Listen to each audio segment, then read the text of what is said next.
Alhamdulillah. Alameen.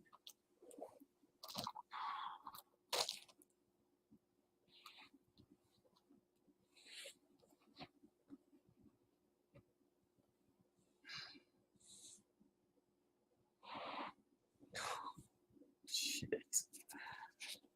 Alhamdulillah.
It's still too 3D, man. Like, I can't. Sound.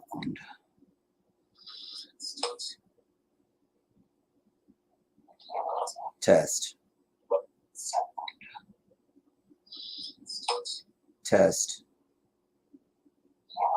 Test. Testing, testing, testing. Test. Test. Testing, testing, testing. Testing. Test. Testing, testing, testing. Test one.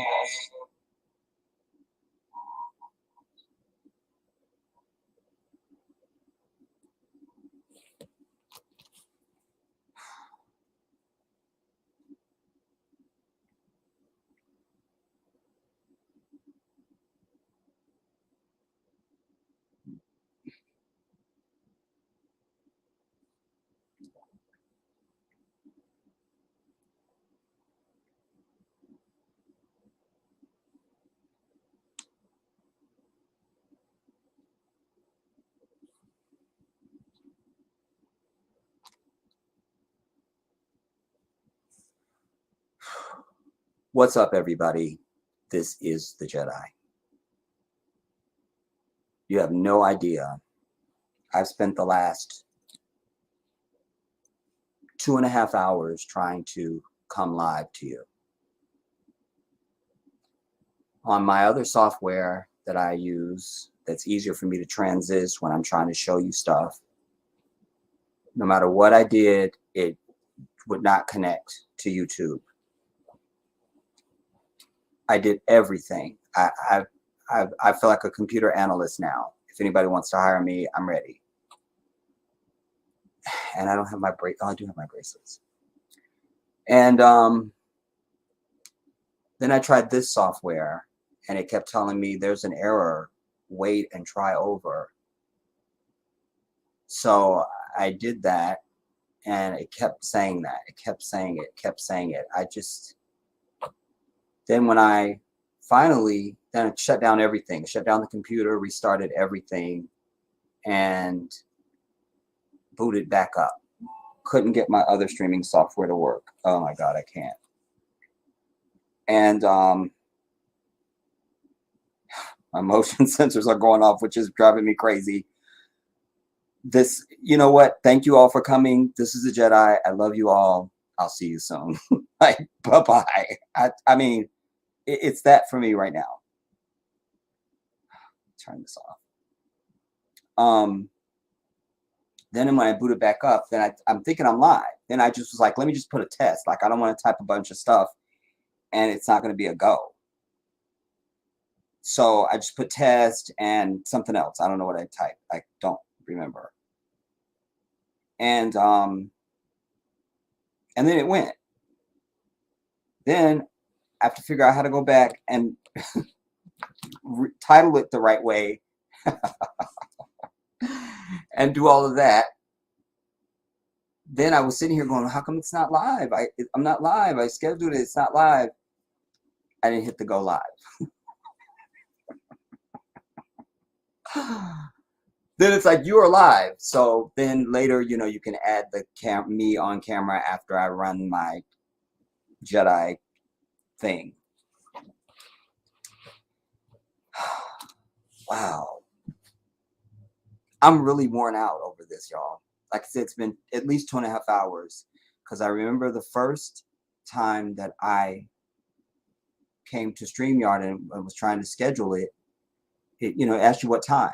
I could put whatever time I want, whatever time, today, tomorrow, whatever time today, minutes, hour, everything. And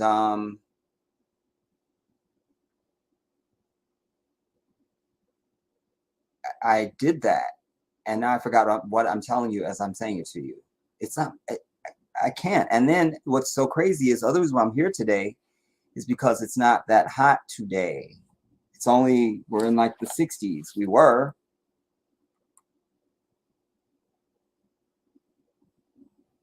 Oh, bitch. I can't do this. I can't. What do I need to do? Just go back. Okay, so now it's in the 80s. Fine, but there's a breeze blowing. It hasn't really been hot, you know. And when I came in earlier, I actually have a fan that I turned on, but it's squeaking now. Of course, today, because I thought, well, I'll just have the fan on me while, you know, when I go live. But of course, it has to squeak today, so there's no way I can run that. So I just decided, well, I'll just run the air for a little bit, just kind of dust things off, and it'll just be whatever. And but I'm just saying today was a good day because I don't have to get up and be turning the air on and off. I don't know if you guys really pay attention. I mention this in my videos all the time. Anytime I'm sitting up here and I'm running the air, it affects the sound on this camera. You can hear it's more muffled. I always say to people, let me know how it's doing on the sound, you guys. Let me know if this air is getting on your nerves. Let me know. Because I like a clean presentation when I watch anything, of anything, anywhere. So I'm cognizant of those things when I present anything to you. I'm trying to present the best technical experience that I can present so that the technical stuff doesn't get in the way. Like, that's supposed to be background, you know? It's like I've told you over the years, you know, when you watch television, you're not aware of all the cameras that are happening. You're just in the story or the movie or the talk show or whatever you're watching. You're not even thinking about the camera. I do, but you're not. And you're not supposed to, because it's supposed to be seamless. The sound is supposed to be seamless so that it doesn't, like, ooh, it shouldn't even interfere or affect, you know, whatever it is you're experiencing. So that's very important for me as a communicator, because you know, when I sit down to speak to anyone about anything, I mean it from my heart. And the things that I say in life and do are from me. So I can't get through a whole production and then go, oh, that was off. You know, you couldn't hear it or whatever, you know, or the lighting is bad as it is here, which for some reason, after our last major technical issue on the other software, when I re-updated everything, I'm not getting what I need now from this. It's not like, I'm gonna have to do something with my lighting.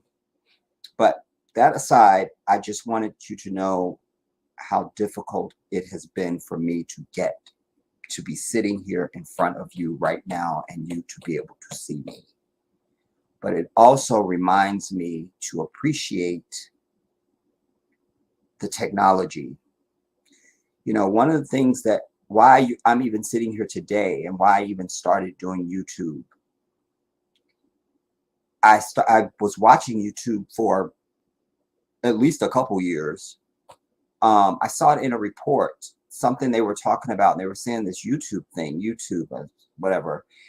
But whatever they were talking about must have had some sort of meaning to me or something I was interested in. So I went to find this YouTube thing, and I just saw it as I thought it was like Google, you know, like you could just look stuff up, but it's in video. So I wasn't even aware. Like I don't remember seeing people. I just would search the stuff I'm looking for.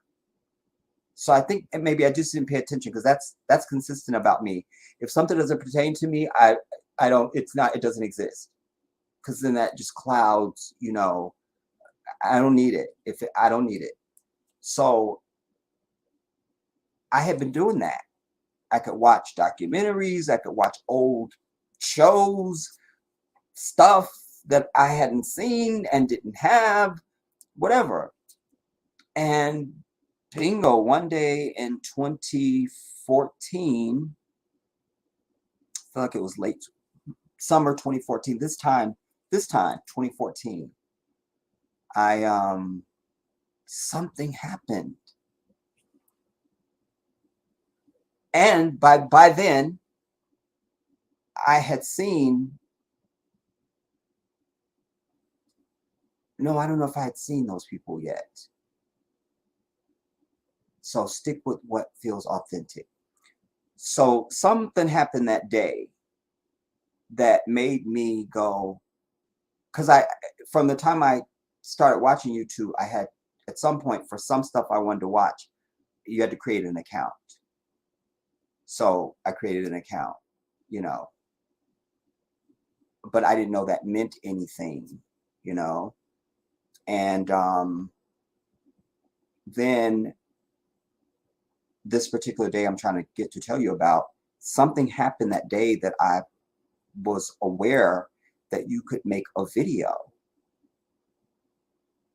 What? I can speak to the world? Me?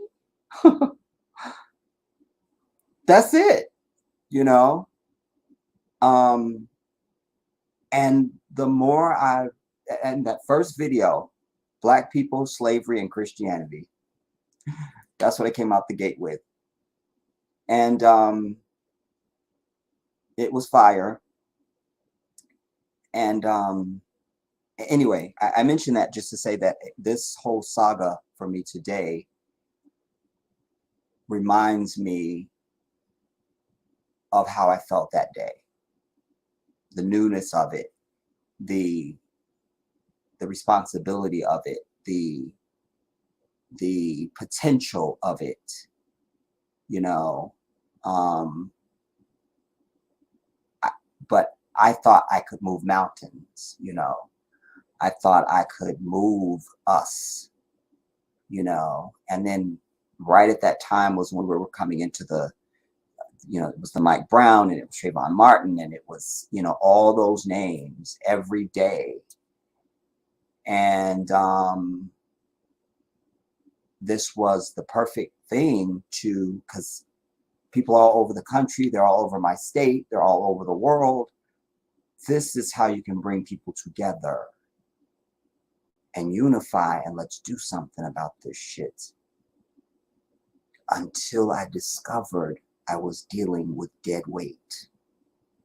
And that broke my heart, you know. But again, today reminds me, we take it for granted because technology is something we just expect now. You know, well, of course my phone's going to ring if somebody calls. Well, you know, oh, I don't know such and such. Oh, I'll just Google it. Ooh, quick, let me make a selfie, you know, ooh, I have to catch that, or let me text this or tweet that or Instagram this. And a lot of things have to happen for that to happen. My image being beamed to you now seems very everyday for us, but a lot has to happen for me to end up whatever you're watching me on, wherever you're watching me, for me to show up, hopefully the way I look.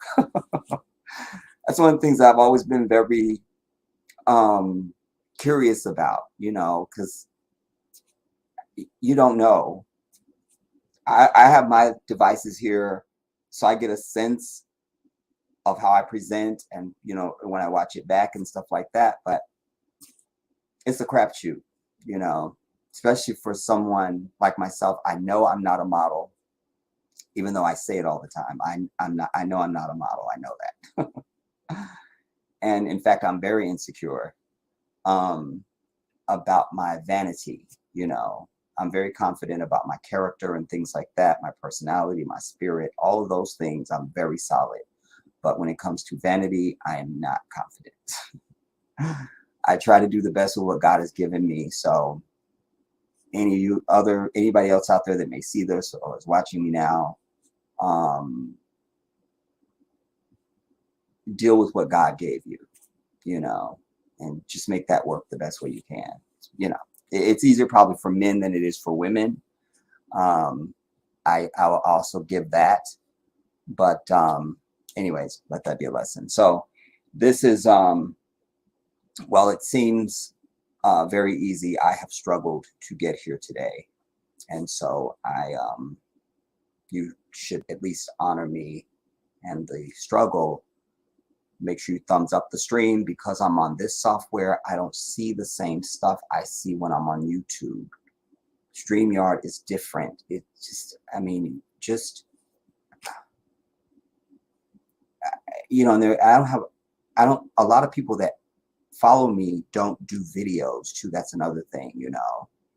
And so you don't appreciate fully, you know, what it is to do this. You know, this is a lot of people make it look easy. It's not easy, everybody. You know, it's but it has its levels of difficulty and even trepidation depending on who you are, you know. If you're somebody that's like deathly shy, you will never do a YouTube video. It will not happen. You definitely won't be live, you know. Even my first live video, I was extremely nervous, and I don't get nervous. I've been on stages in front of thousands of people since I was a child. When company would come over, my family used to put on shows. I was very shy, but I was never nervous to get up in front of people. Like, that was not my burden. It was nothing. I've been on a lot of venues with other performers and things like that, and shows, and people backstage are biting their nails, and I don't understand, like, what are you doing? You know, because I am charged. I'm so excited about what I'm about to bring to the audience, you know. So all for the longest time, I did only recorded videos on my old channel, and then people start saying, Jedi, when are you going to do a live? Well, I didn't know the technology. I didn't know how to do it. You know, I was like, well, when I figure out how to do it, I'll do it, you know, because everything has to be organic for me. So whenever I figured it out and all that stuff, and I first went live, it was the worst thing on earth, because I'm someone who likes to know the parameters of what I need to be in control of what is happening. I need to understand it. Even if I'm not in control, I know what's happening. You know, I get on an airplane.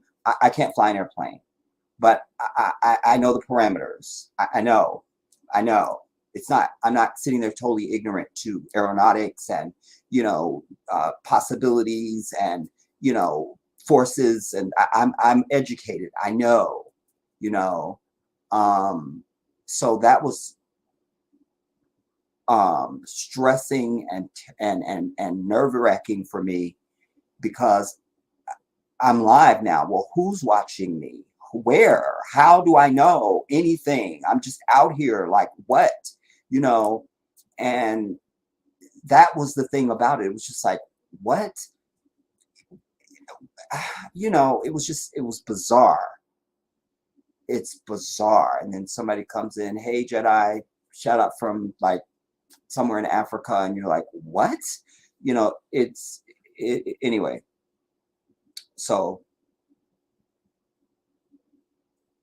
I just dream of a day when there's more revolutionary people like myself who take mediums like this and do something with it. You know, Dr. Umar Johnson, a shout out to him. I have to put him in that category. And I want to say something else about Dr. Johnson too, while I just mention him right now, because of something else I was consuming over the last days or whatever. You know, we always think about people and hold them up after they're gone and then talk about all the things they did. This brother, we need to be understanding and recognizing right now while he is here living and breathing. Because, it's not about agreeing with everything, you know, because as a Muslim, I don't appreciate his stance on Islam. And he has been a Muslim when he was a child. His family was Muslim. And so, but he speaks against Islam, but they were in the Nation of Islam. So that's something else anyway. So he doesn't really have the Muslim experience. And I will give him the credit to say that even though he came from Nation of Islam, I would be pretty confident to say he's educated himself about mainstream Orthodox Islam. But that all said, it doesn't matter. This is a person who is doing it, man. He's saying the right things. His heart is in the right place. That's what we need. We need that. And I'm saddened when I see the uselessness of it all. You know, I didn't know I was going to say this because y'all know I never know what I'm going to say. I know what I came to talk about, but I never know what I'm going to say after I say, what's up, everybody? This is the Jedi. But I was watching this Charleston White, Charleston. Every other word is nigga for him. He's one of these flat mouth, dark skinned brothers that's just, y'all know him. Somehow he came on my radar again. But you know, the things he was saying was right. And I just thought, you know, there's more to this guy than just a loud mouth, you know, and his style. Then I was rewatching my king, Muhammad Ali. And, you know, this is why I've told you in the past, anytime you form, anytime you gain knowledge or you have an experience or you evaluate someone or something, always revisit that.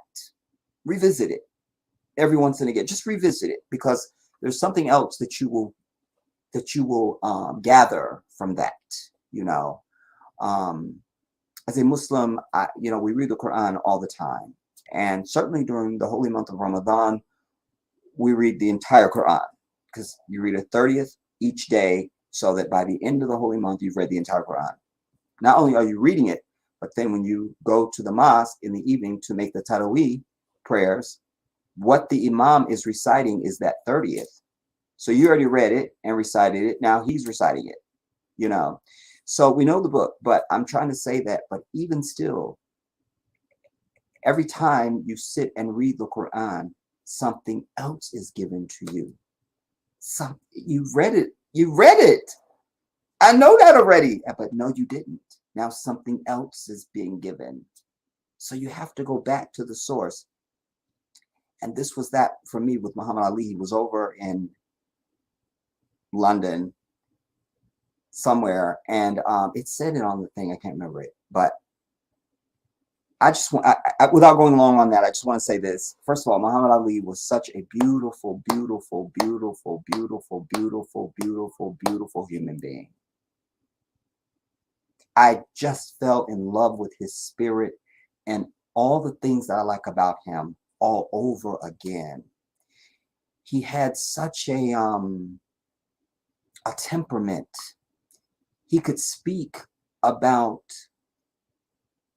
the worst things in a way that was effective and powerful, but still kind. I don't have that. What pisses me off, you know? And just listening really thoroughly to his conversation, the things he was saying about some of his opponents, you know, that he insults and things like that. But he's speaking at a time, because he even said to the audience at one point, he says, I'll tell y'all this over here, because I wouldn't say this in America because they don't know this. And then that was a reference to what I just opened up with about the technology, because that wasn't then. You know, if you did something over there, it just was over there. We didn't know it over here, you know. He was just something else. And I was, while watching this, I just paused it and I just began making more prayers for him, and you know, asking Allah to accept his goodness and to send his mercy on him, you know, count him among those who he bestows paradise upon and things like that. He was such a wonderful human being, and I'm so grateful I got a chance to meet him when I was a child. You know, he came to, we were visiting another mosque in LA, and I'll just call it an Arab mosque, because that's the first time that I was in a mosque like that. And me and my sister that passed away allegedly of COVID, I feel like I was going to the bathroom. I don't know what her conniving ass was doing. I don't know, but they had a staircase that came down. Like, it wasn't, it kind of, well, I don't want to say it spiraled, but it kind of circled, you know. And there was Muhammad Ali. I'm what, 11, 10 or 11? SubhanAllah, there he was. And he came down this, he was in a tan suit. His whole, especially as a young boy, you know, the force of his masculinity was upon me when he came in front of me. I said, you're Muhammad Ali. And I just remember his hands, his skin was soft, but his hands were hard. And the way he looked at me, you know, it was a moment. And I was transported back to that when I was watching this, whatever I was watching the other day or whenever I was watching it. Anyways, don't know why I said all that, y'all. Why I'm really here today is because I told you in our last piece that I had wanted to speak on Black faces in high places. And between then and now, the universe also added to that white mediocrity, which is why the thumbnail for this stream is what it is. I guess I should check my own sound, because y'all not gonna tell me why the thumbnail for this stream is what it is. Alhamdulillah, the sound is really good. I don't have to yell. I'm not right in the camera, which I don't like. Maybe I could do a little something.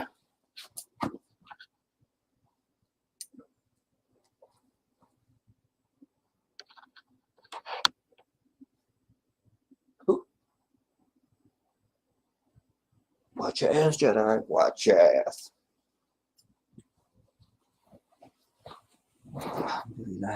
Okay, nothing can happen. Nothing can be done.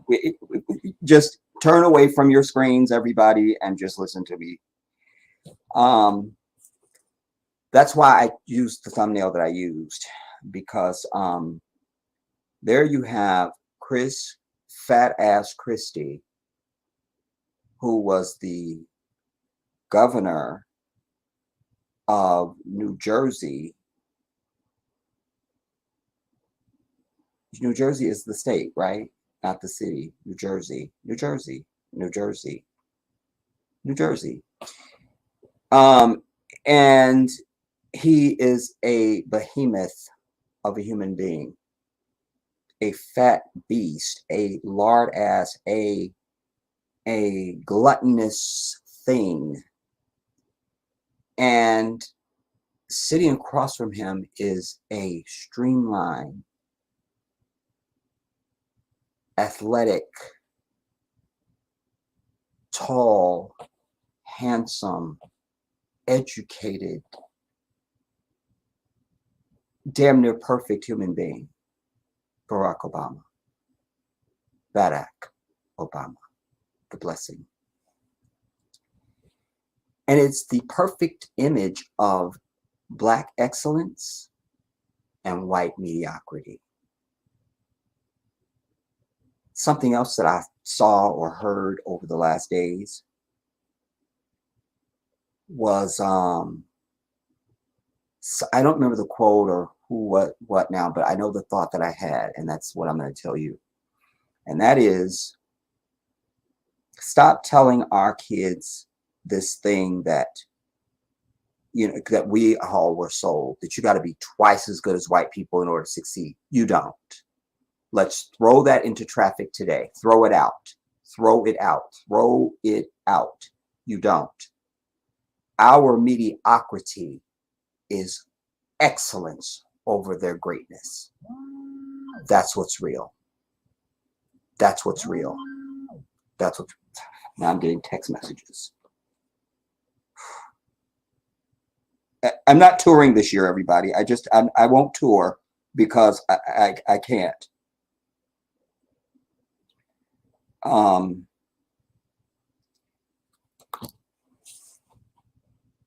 Stop saying that. As I've said to you many times before, our maker, the divine, Allah, creates everything in degrees. There's no such thing as equality in the way that we understand it, and the way that we are being sold it, and the way that it is being interpreted. There is no equality, yet there is equality. What do I mean by this? So that you can have two flowers that are beautiful, but that's their equality, is their beauty. But their inequality is that this one has way more colors, grows taller, has no thorns, you know, has oils that you could make, and just whatever. So their beauty is equal, but not so much. Mankind is not the same. Humankind is not the same. Allah made the distinction when he made man and woman. Do you understand? The mate. So that she is equal, but she is not like you. She's equal, but she's not like you. She's equal, but she's not like you. You know. And as I've shared with you, we've never had any bra burning and Me Too and women's rights and any of that in Islam, because the Quran establishes the equality of the man and the woman, and then defines the roles of the man and the woman, and what their place is to each other, what their place is to their children, their family, humanity, what their place is to He, the One, the Ahad. Do you understand? We are fortunate that, and not arrogantly so, but we need to puff out our chest now, because it's one thing to be great. It's like if I was wealthy and I don't brag about it, that'd be one thing.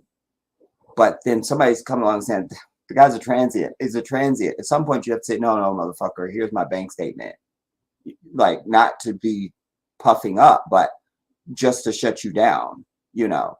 So I use that as an analogy just to say that us as a people, we are the greatest of creation, because mankind is the crown of creation, the divine says to us. And so thusly, there are degrees of that. The child is not as the adult. The infant is not as the alaq, the embryo. Do you understand? The alaq is not as the sperm, is not as the egg, etc. Degrees, layers. So we don't ever say that they're equal. You have to say they're equal. They're not, damn it. And that's okay. And your parents are not as you. Your parents are not as your contemporaries or your friends. So you don't speak to them or treat them the way you treat them. They are your parents. Therefore and thus, you see, they're human beings just like me. They go to the bathroom, but they're your parents. Degrees, degrees, degrees. And then grandparents and great-grandparents and all of that, over that, you see. So yes, we are the greatest of the crown of creation, which is mankind. That's the great. Then over that, the greatest of that is us, is Black folks. Ironically, during my saga trying to set up everything today, I actually came across the Marlon Wayans thing by accident. I'm going to begin with that because it just happened to show up after I restarted the computer and I just needed to open up a page, and there he was. And I thought, this is so perfect, because I'm talking about Black faces in high places, and we can't name a single fucking thing that any Wayans has done for Black people at all. And there's 1,000 of them. Just like there's 1,000 of Chris Rock's family. You know, I mean, but we have no works from these people at all. Oh, and I need my other thing because I have to reference the clips that I'm going to show you. Damn it. All right, first, let me see who's here after I get this going. I think this is dead. Damn it. Oh, I'm not touring this year. I won't go on tour. Oh,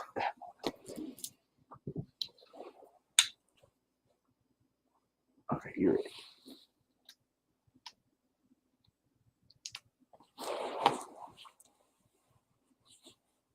I also want to express, everybody, in our last sitting, we sat for nearly 4 hours, I think it was. I have to look back.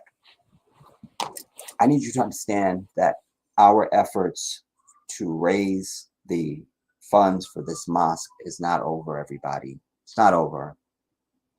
I want to be sure to remember to thank the people who have donated. I don't remember that. With anything I do in life, I'm always just focused on the goal. So I don't want to treat those people like, I don't want to ignore them or like they're chop suey or you know, whatever. I want to acknowledge all of you. I'm someone, when I do anything, I always do it anonymously. Like, I'm never looking for attention, but I'm happy to shout out anybody who wants to be shouted out anytime you donate. That's fine. And you don't have to feel bad about it. It's just my way. You know, the joy is for me. That's what I get out of it. But I'm just trying to say that we sat for nearly 4 hours. And grant you, I don't think I even brought it up, but I need to remind you that our quest is not over. And it won't be until we have reached our goal. And so I implore you to please give whatever you can. The link for the GoFundMe is in the description under this video, I hope. With all of my saga, maybe I didn't remember. No, that's okay. This is, I don't even know how to see my own damn video. Oh, more. Yeah, the link for the GoFundMe is here under the video. It's in blue. It'll be blue. Or you can donate on the Cash App. Most people have donated on the Cash App. Whatever is easiest for you, that's fine. You know, Also, I see here as I'm looking, people need the thumbs up. Thumbs up, everybody. We got to have some damn cooperation. You know, it's one of my great frustrations in life is our lack of unity. I was watching, I think I saved that I can show it to you, from African television. And there was a brother, I don't know what country he's from. Let me find it. And the way he spoke, but it's the same thing. It's still the same thing. It's this whole calling for us to come together, but it's the same thing with Africans on the continent. He was one of the things that he said that really stuck out to me. He was saying to them, we don't need to come together because it's the right thing to do. We don't need to come together because it's convenient, or, and he named a lot of things. He says we need to come together because if not, we will be destroyed. We will not survive. He was trying to say this is why Africans need to come together, you know. And it's so defeating to me when I know our potential. I know it. It's kind of like, you know, you got a brand new car sitting outside with gas in it, brand new, just came off the lot, full of gas. You got the key and everything. That's the potential. But you can't get off the couch and walk out to the car. The potential is there. Just go get in the car. And you could go anywhere. You could you could go anywhere. You could go anywhere. That's how I feel about opportunity. Even our thieves, haha, Allahu Akbar. Because he's saying even our thieves are not patriotic.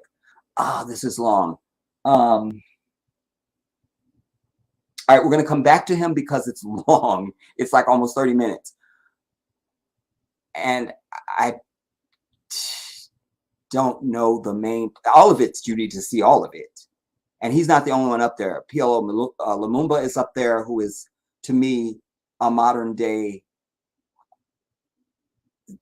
I don't even know what to call him. He's a very wise man, you know, like, subhanAllah, he speaks with such authority and everything. Anyways, but I use that just to say that we have to be united on something. I don't know where I'm at now even. Okay, there we are. And I want to use here, but I implore you, everybody, because I gave my word that I would do my best when I spoke to the Imam.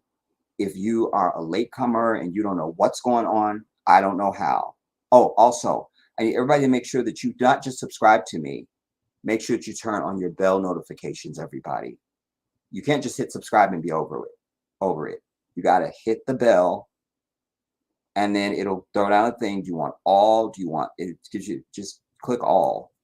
So anything that happens, you'll make sure you should get a notification. When I produced the video for you to show you why we're raising this money for this mosque in the Gambia, I shouldn't have had to do that. I should just be able to come to my people and say, listen, here's what's going on. This is what we need. But it's fair. So I worked very hard to not only gather the footage for that video, it's on the GoFundMe, and it's here on the channel.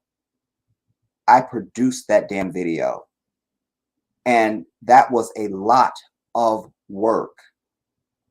Before I even get to the technical stuff of putting the pieces together and uploading it and adding music and editing and all that stuff, forget all of that. Before I even get to that, it was, I had to go to the mosque, I had to film that, then I had to put the drone up, and I have to try and get the aerial shots of the mosque so you can see the state that it's in. I took interiors, I filmed that, I voiced over, I did everything. Then the Imam wasn't there, so he wasn't going to be there until, I think, the Maghrib prayer, which is the second to the last prayer. something like that. It was nighttime. Like he wasn't there. Like when I was doing all the filming and stuff, it was daytime.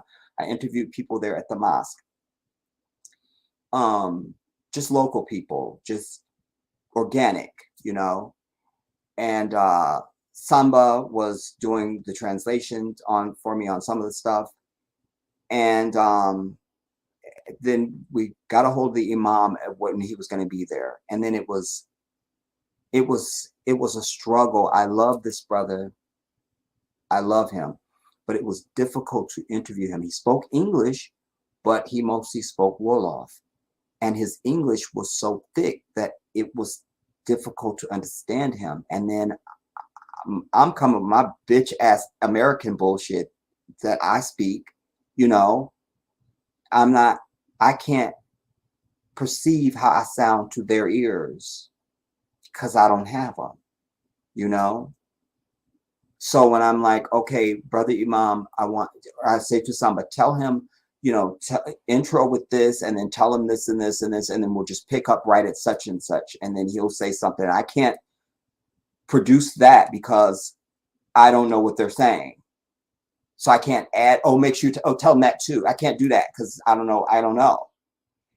And I don't know how much they shorthand stuff. I'm at a disadvantage. At one point, I'm literally holding my phone with the light on and filming him with the GoPro and trying to ask questions, but trying to keep the camera steady. I mean, it was a lot, dude. And then not only that, but then editing the pieces. I only brought my computer with me back here to America. I was going to leave that in Gambia for when I go back. I only brought it with me because I needed to finish the video. That's how important this is. That's how important this is. So I needed to produce that so I could present it to you so that you could easily see, oh, I can at least give 4 quarters, you know. There's no minimum, there's no maximum, everybody. I'm just asking you to give for this. It's worthy, it's honorable.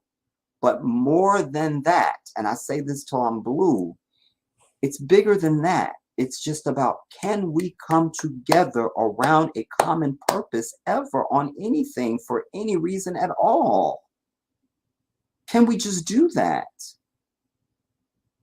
Can we? You know, Dr. Umar Johnson, when he was, I don't know where he's at with his school now. I mean, the most recent thing I heard from him, I guess he's almost there, because he was like, you know, there's another building across the street or something now, and from whatever building he has. And anyway, but I mentioned him just to say that I saw and I heard all the stuff that people were saying when he was trying to raise money for that school. And I was sad for him because I know the journey, the pull, you know, that it takes for our people who you give your money to everything in the society, to everyone that doesn't look like us, for all kinds of causes that don't mean anything for us.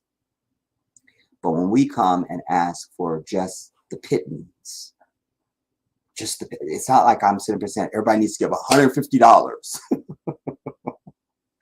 You know, you need to give, you know, or something, you know, whatever.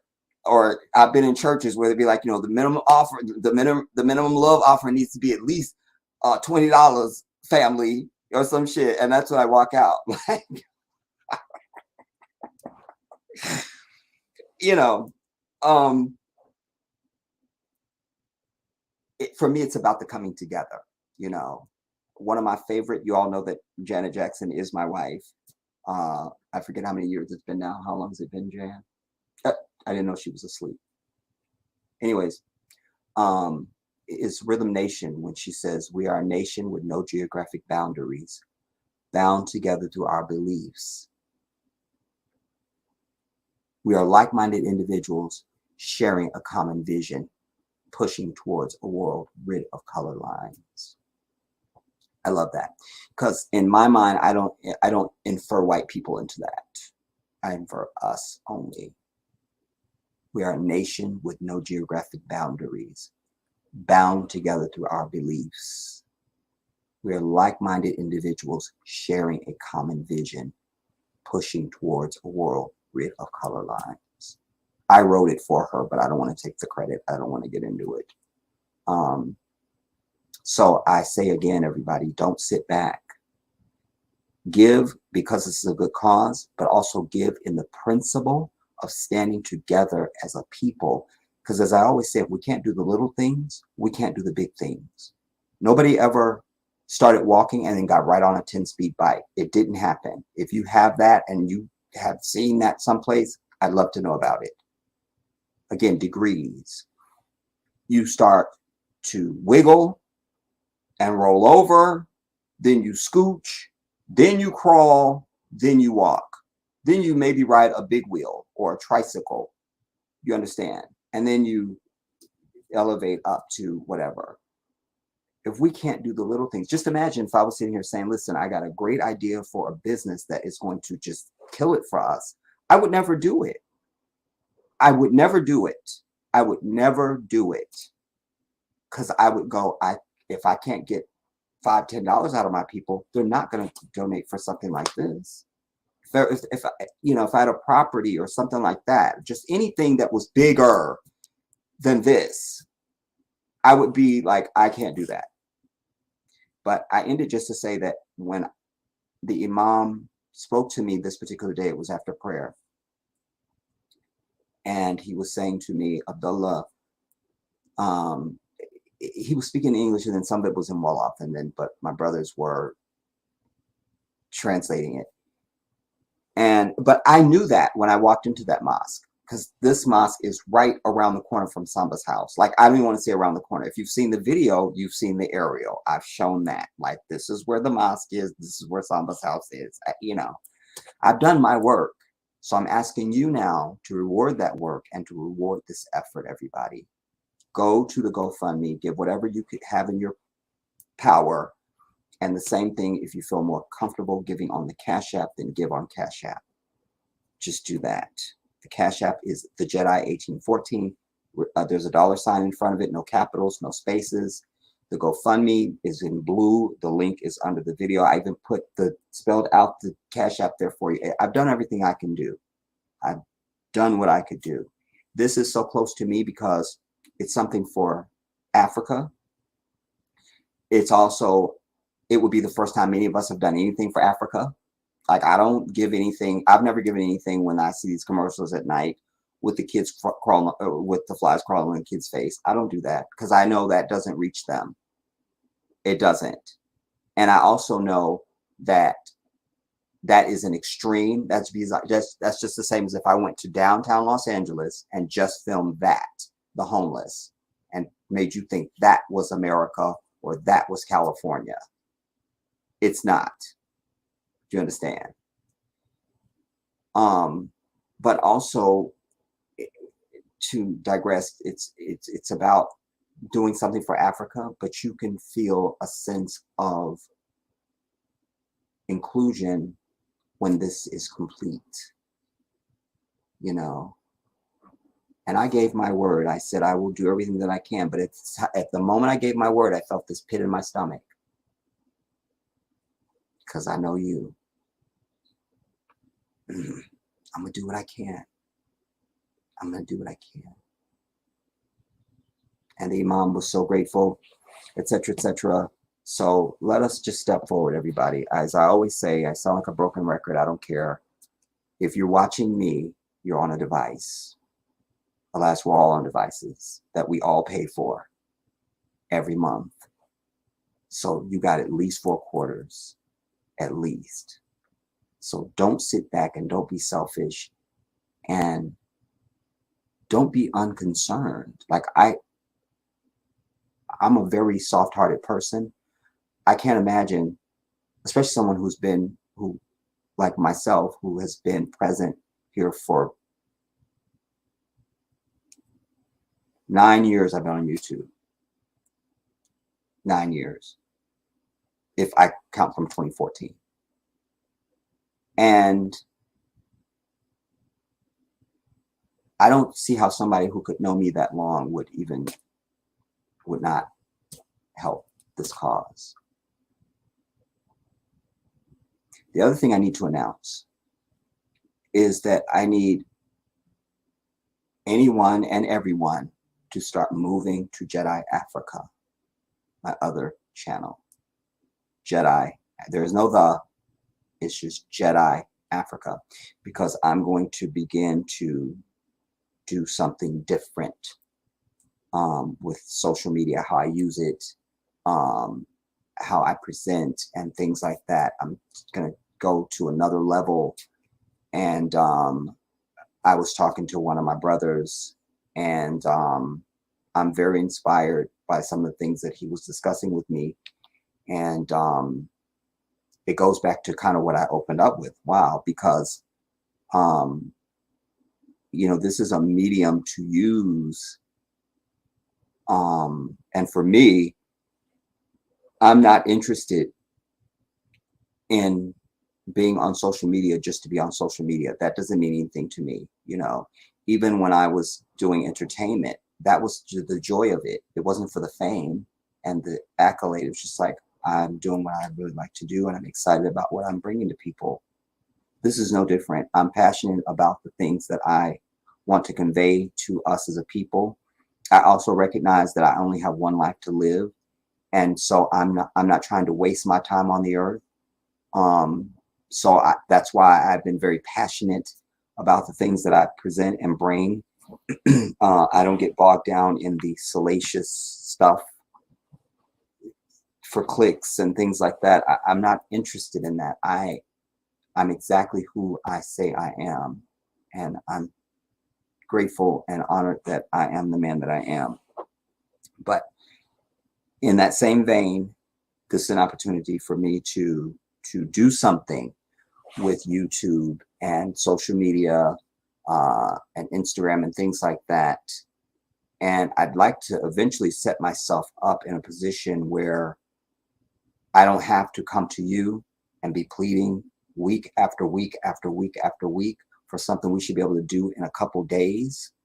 You know, I remind you that after our brother was killed on the train, choked out by the white devil, they raised $2 million in days. In days.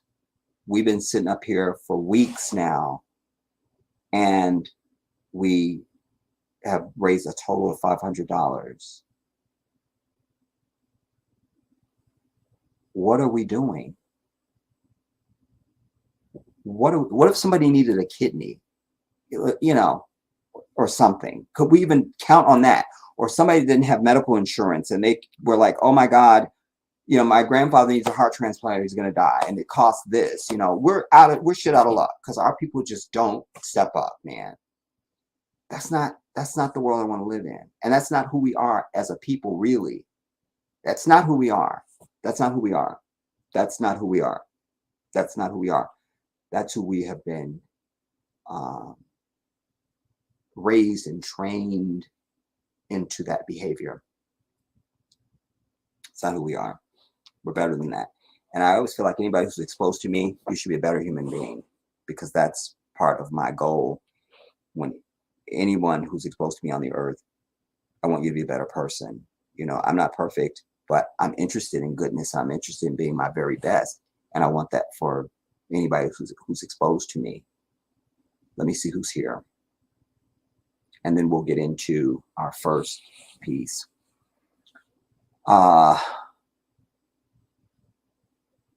What's going to be easiest? Oh, I can pop these out. Black Beauty always. Hello, Jedi and the Black Global family. Big shout out to you, Black Beauty. Thank you. Simply Sandra, I simply love you. Hey, Jedi, how are you? And peace to the chat fam. And then you go on to say, Jedi, you know my husband is a computer analyst. LOL. I don't know if I knew that, but wow. Miss Kiara, you beautiful young woman. Hey, Jedi and the family. Good to see you, Kiara. San, you go on to say, I don't even hear your air or fan. I just hear you, Jedi. If I turn on the air, you'll hear it. Like you should hear the difference. It's so obvious. I hear it. I'll turn on the air in a minute just to do it. I'm comfortable right now. I don't need it, but I'll just turn it on so you guys can hear the difference. You go on, Sam. You say, I hope you talk about Eric Adams, the mayor of New York. Somebody else said that to me. What?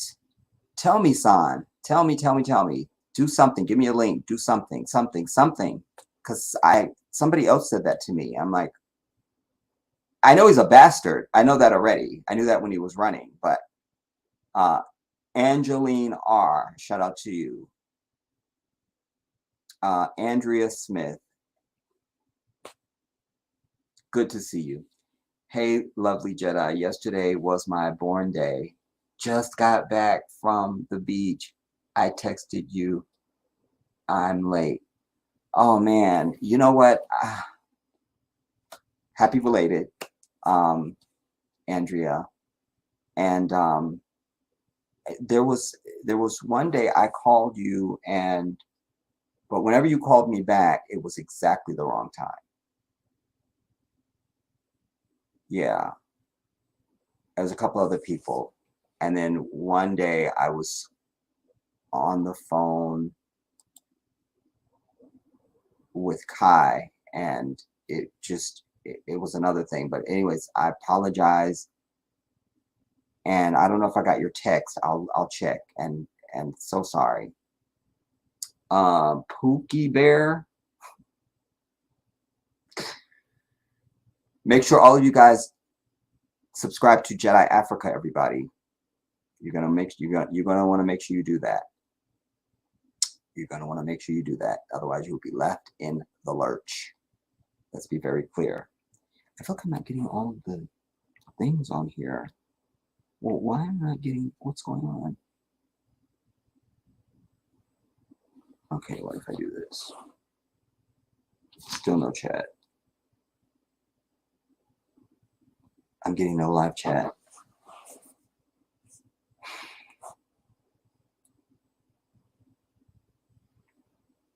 All right, go out and come back in. How about that? So we will start. I get that from, remember the chick that used to do The Weakest Link? She'd always start.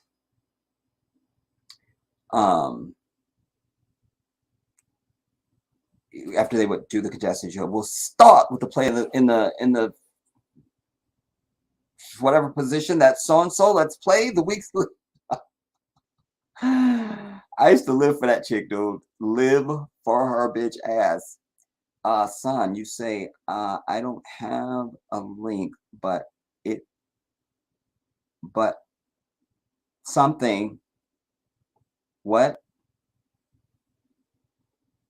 is doing? He is asking. He's asking Black people to move in illegals in their home.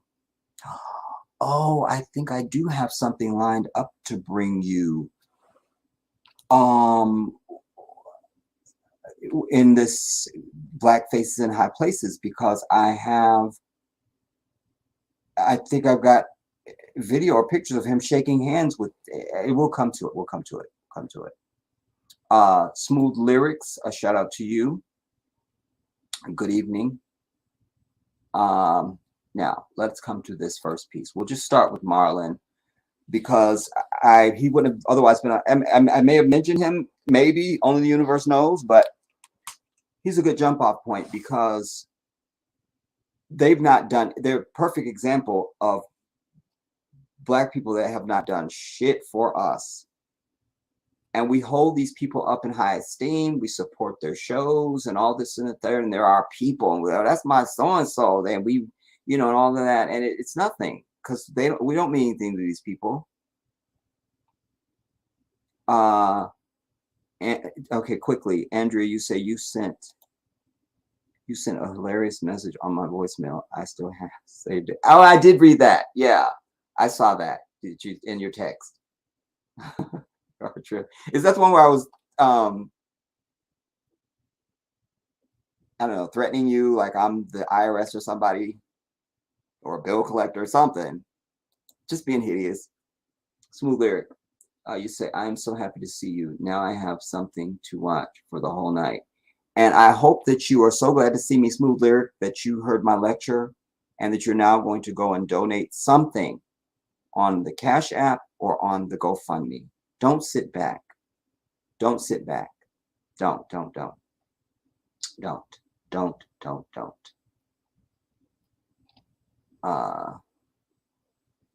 You know, because I was even thinking yet again how, you know, the Asians take such advantage of our shit, man.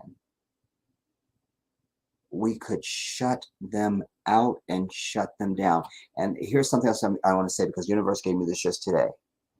For all these, and this kind of goes to this Eric Evans thing, or where Adams, or whatever his name is. Because I'm going to start saying this to immigrants when they're talking about, you know, we came to this great country. I'm going to say, but you know who built this bitch so you could come here, though, right? So you love the country. What you think about us, though? Because we built it. We made it possible for you bitch has to be here. So what do you think about us? Since you just, you know, I mean, that has to be said. You see, you're getting the ride because of us. That's why you think America is such a great place to come to and be prosperous and shit. But let us understand the origins. Let's be very clear. San, you say Vicky's surgery went well, alhamdulillah. She called me and told me her doctor says she is in remission from her cancer. Okay, that's very good news. Allahu Akbar, I'm glad to hear that. I would just say to Vicky, now you can't, old things must be new. Old things must be no more, you know, because there's a reason why you got there. Anytime you get anything with your body is telling you something. This don't work for me. I can't do this. Something. So if she goes right back to her same habits, it's going to be the same thing. You know, it's like someone who is an alcoholic or a drug addict or something. They tell them, don't go back to the shit, to the people you knew, and you got to get rid of all those people and all of that. Like, you got to do something else, because otherwise you're setting yourself up to relapse. You know, they say this. Okay, how do I bring this in now? This is what I hate about using this software. On the other one, it's just 2 buttons. Me and you.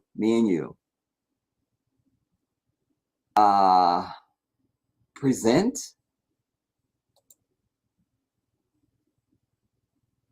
Yeah. All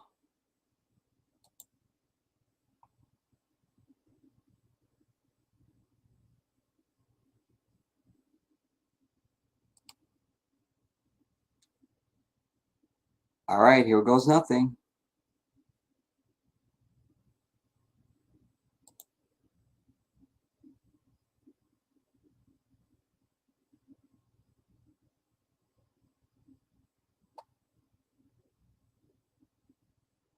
Okay.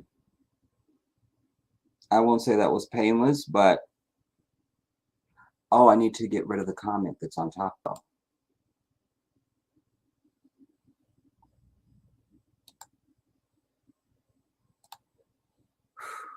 This software is work, and you understand that, because it's not just click, click, click. So apparently Marlon Wayans, and you know, the one that we don't see enough of is the main one, and that's Keenan. We don't see enough of him. Keenan is the eldest, and he is the one. We need more of Keenan. You know, where's the in-depth interview of him anywhere on earth? And you know, like he's groundbreaking, man. And he has the respect of his siblings. Like, they understand Keenan is it, and watch your shit. I love that. Love that. Love that. All right. So now let me see what your experience is now. Okay. Marlon Wayans accuses United of racism and classism after he's pulled off flight over baggage. Marlon Wayans and United Airlines are at odds over an incident at Denver International Airport on Friday. In a series of Instagram posts, Marlon, who's 50, claimed, damn it, I'm older than every fucking body, dude. In a series of Instagram posts, Wayans claimed a gate agent told him he had one too many bags to board his flight, and it escalated to him getting a citation. Don't you just pay for extra baggage? Like, I've never gone through any of this. Like, I'm not paying for extra baggage. I don't do that. I don't do that. I don't do that. I weigh my shit. I make sure that my airline gives me enough checked baggages, and I'm good. Like, and you're Marlon Wayans. Why aren't you flying private? Not understanding. But anyways, quote, I complied and consolidated them. And he was like, oh, now you have to check that bag, Wayans wrote. Most agents are always love, but every now and then you come across bad people. This was one of them. I want to stop and say this because the vibe I'm getting already. First of all, you should have your bitch ass on a private jet. You're Marlon fucking Wayans. You've made enough money. I know it. So he reveals himself when he says there, most agents are always love. That means I just show up and I'm Marlon Wayans. I show my face and I get what the fuck I want. That's how that reads to me. I could be wrong. We'll read on. United Airlines responded in a statement to USA Today, quote, a customer who had been told, a customer, bitch, not Mr. Wayans or our valued customer. So that's shade from United right out the gate to USA Today. A customer who had been told he would have to gate check his bag instead pushed past a United employee at the jet bridge and attempted to board the aircraft. And I'm also thinking that he'd be flying first class. So if you're not going to be on private, you're definitely going to be first class if you're Marlon Wayans. If for no other reason than people will say, I see Marlon Wayans, he was flying coach, you know, and he's vain like that, I sense.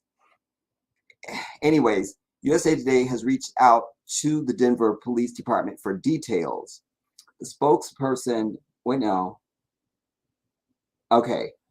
Because we got police involved. Okay, so the spokesman added that the customer did not fly United to his destination following the incident. That's very like, well, he didn't fly United to his destination. Like, y'all kicked him out. They're not admitting shit. He's just a person, and you know.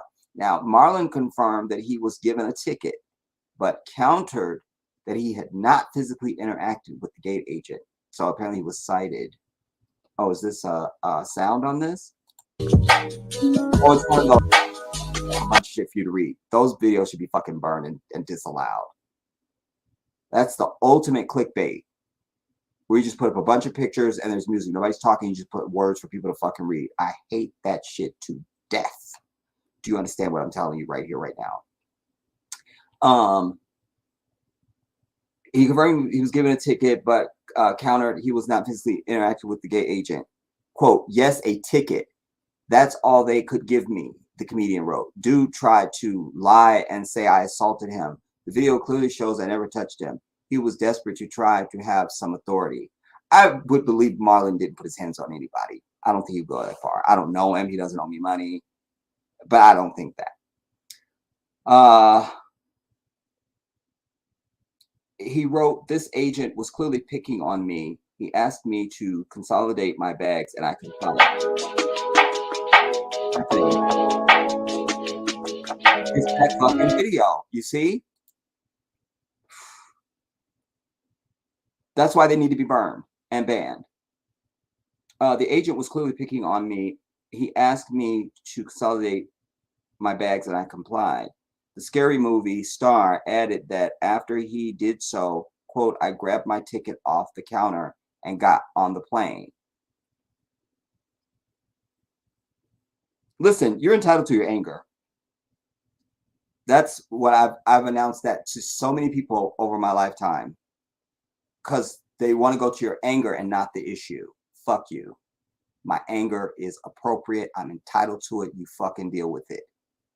It's what I'm talking about that's the issue. That's what we're going to talk about, you see. He goes on and says, as a result of the incident, Marlon missed his stand-up comedy show in Kansas City, Missouri. That's libel. If he can prove this, then, you know, I'm sure if he's got a stand-up comedy gig, and there's money involved. So this is potential loss of wages. Plus, you have to consider an audience showed up for that. This could get into an area. We'll read on. Y'all owe me money for my shows I missed. Y'all owe me for my troubles. No, your audiences do their fucking refund too. Well, maybe they got their refund from the venue. You know, he doesn't show up. I'm going back to the front door and go, I want my money back. Like, no, Marlon, I'm out. Where's my money? You know. Anyways, y'all owe my fans a damn apology. This was the highest level of disrespect and should have been avoided, the white chick star added in one of his posts. He continued, Black people experience all kinds of racism and classism. I won't allow this over a bag. On Saturday, Marlon alleged in a video that United corporate line contacted him and defended the gate agent and said there was no more room on the aircraft. We're going to come back and click on that blue video, alleged in video.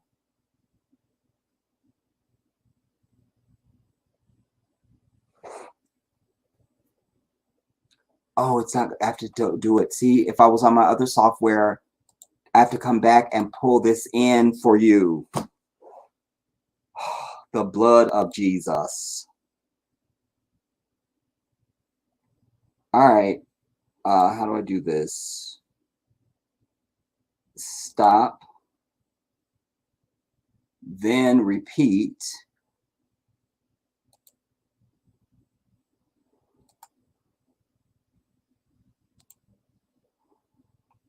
And then come back. Oh my God, I can't. Okay, are we there yet? All right, apparently this is the video that he posted. What kind of corporate culture there is. I hate these videos because you can't pause them and go back. So now we have to hear it to the end and then let it start over because we don't know what he said from the beginning. Your customers are always right. I'm willing to play that video back, put the sound on. This man was wrong and I was targeted, period. And then I get corporate call me and they defend, well, you know, there is a 2-bag policy, right? And so I took my 3 bags that turned into 2. Right. But then he got a text that there's no more room on the plane. Oh, is that so? Really? So then why did all those people before me and all these people after me have 2 bags and 3 bags? Interesting. Watch the video. I just played what we might not have heard. So United Airlines customer service or corporate hits me up. And I don't know what kind of corporate culture there is. Your customers are always right. Not. That's the worst shit ever spoken by any of humanity. The customer is not always right. Fuck the customer. You understand? The customer is important, obviously, to your bottom line and the thriving of your business and all that stuff. I get it. I get it. I get it. That's not our issue. The fact of the matter is, you don't just put in place the customer is right. You know, because the public hears that and they think they can come in and visit that shit on you. Nah, I'm still a human being. And so what you put out is what you're going to get back. That's just what it is. Period at the end. you know, like no games to be played. So, but I also think that how long has he been famous now? And you want us, oh, apparently there's more video. I don't know if we're interested in seeing all this, y'all. We got other stuff, bigger fish to fry. But on that Instagram, there's some more video. I guess these are videos. Are these videos or pictures? Just pictures. Yeah, that's not a video. It's some pictures of his bag, his bags. You know, I've never flown United, so I don't know what to tell you. Wait, is this a video?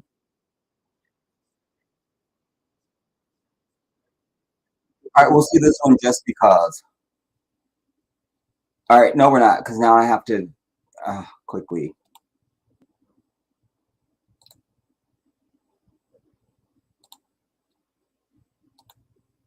Oh, I hate the fuck out of this video, this software.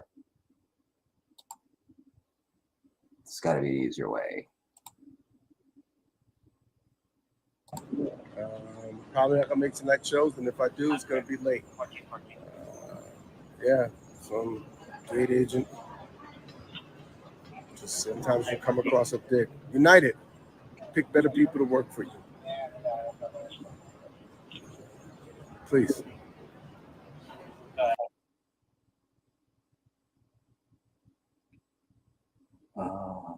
Here's my reference stuff.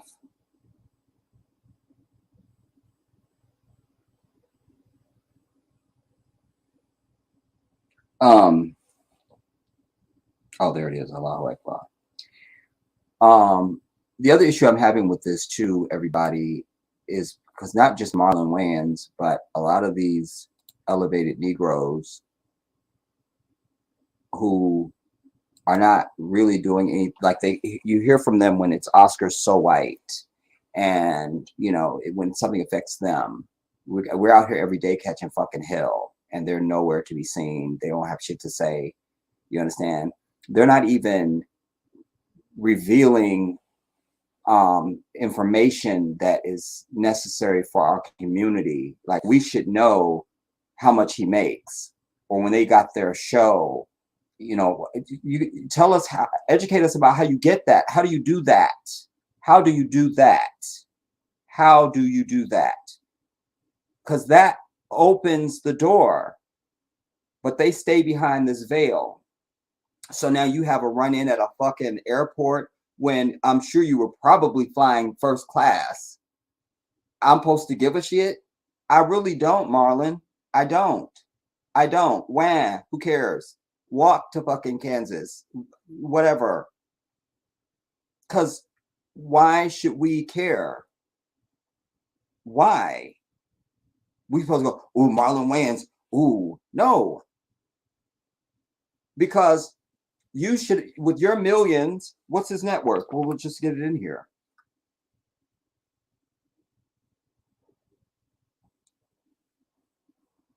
What is Marlon Wayans' net worth?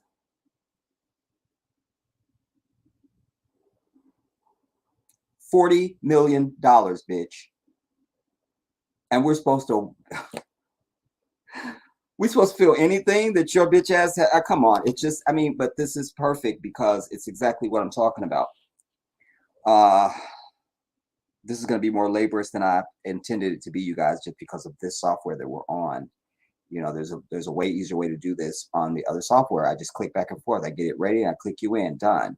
This shit, I got to go all around the fucking mulberry bush just to do anything. It's maddening. But it's the only way, because I don't know why it wasn't. I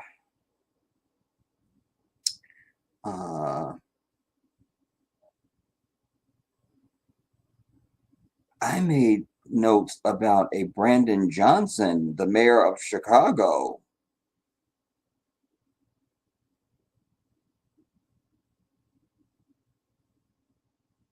Do I have something on your guy? All right, let me just go with what I, because I made this. I wish it had a date on it. 5/22, January, February, March, April, May, May 22nd, when this was coming. So I said to myself, it will be in the bookmarks. So let me go to bookmarks.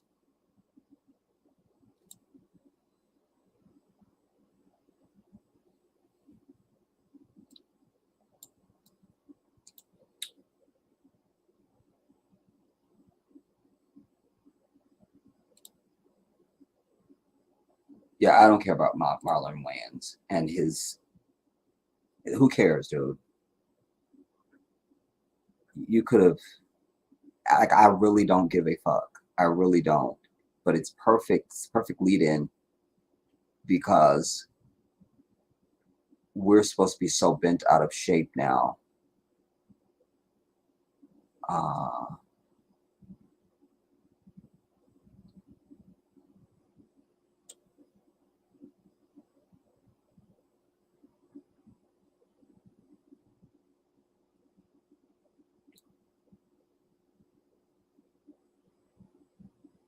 Oh man, oh, that's juicy. This is off topic, y'all, but I have to do this while I'm seeing it now.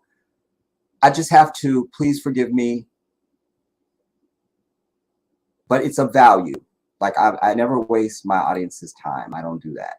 So even though it's not what I intended, it is still of value. This is from Monday, I presume, of last week, because it goes to one of my finest pieces that's here on the channel that I did on the attack of 9/11. And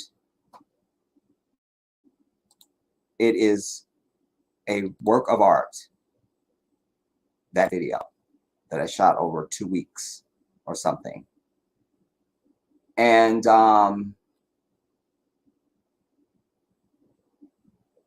one of the issues on that day was that, well, how come there's no F-16s being scrambled? What happened? The moment a plane goes off course or the transponder is no longer, they scramble fucking F-16s. There's no question about it. It's been done for many, many years. The year before 9/11, something like 60-something, I'll just say 60-something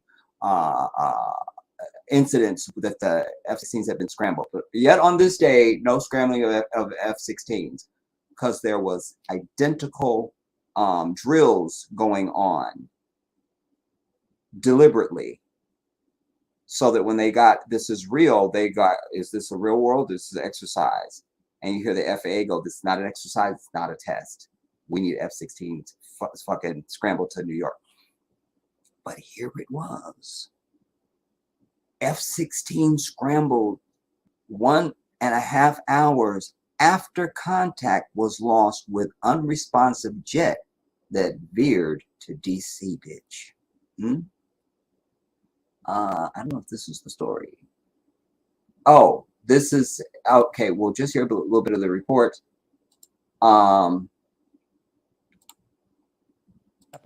Fighter jets scrambled when a plane flew through restricted airspace. Sonic boom rattled the Washington, D.C. area, briefly put the White House and the Capitol on alert.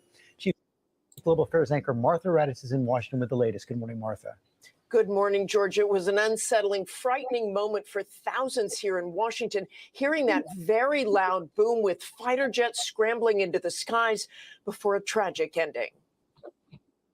A sonic boom heard across the nation's capital and neighborhoods beyond, rattling homes and rattling nerves. It was very jarring. We thought it was probably an earthquake. The city on alert as a small civilian jet, a Cessna Citation, flew through restricted airspace, the pilot failing to respond to air traffic control. The U.S. military quickly launching 6 F-16 fighter jets from 3 bases to track the plane as it headed south into Virginia. The 2 F-16s over Washington reaching supersonic speed to catch up with the Cessna jet, creating that sonic boom that reverberated across the region. Within minutes, the Cessna jet was spotted at 34,000 feet over a remote area in southwest Virginia. The pilot still unresponsive. The fighter jets firing flares to try to alert the civilian pilot, but to no avail. The pilot appearing to be passed out, the plane likely out of fuel, taking a dive and crashing 10 minutes after the fighter jets intercepted it. Some aviation experts speculating that hypoxia, the lack of oxygen, may have incapacitated the pilot and passengers. One of an aircraft that has crashed with a total of 4 passengers. According to the FAA, the Cessna jet, with those 4 on board, took off from an airport. Okay, you get the point. And I also think there was something shifty about that whole thing. Like, I had already said to myself I was going to do a deeper dive to find out who was on the plane. You know, just I don't. I just know my gut. When something feels fishy, it usually fucking is. You know, that's the rule with me. And something just off about that. The type of airplane it is. You know, if you want to tell me it was a twin engine plane, that, you know, one of the little toy looking things, but this was, you saw the type of airplane it was. You know, it just doesn't it just doesn't pass my smell test. It just does not. I'm so sorry.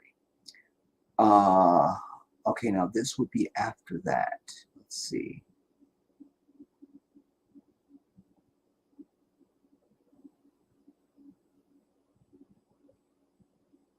Mayor Brandon Johnson. Why did I have him lined up? Aha. This is kind of akin to what you were talking about, San. You were saying of New York. But I have something else. And then I have, let's see, the thumbnail. Article is in the thumbnail.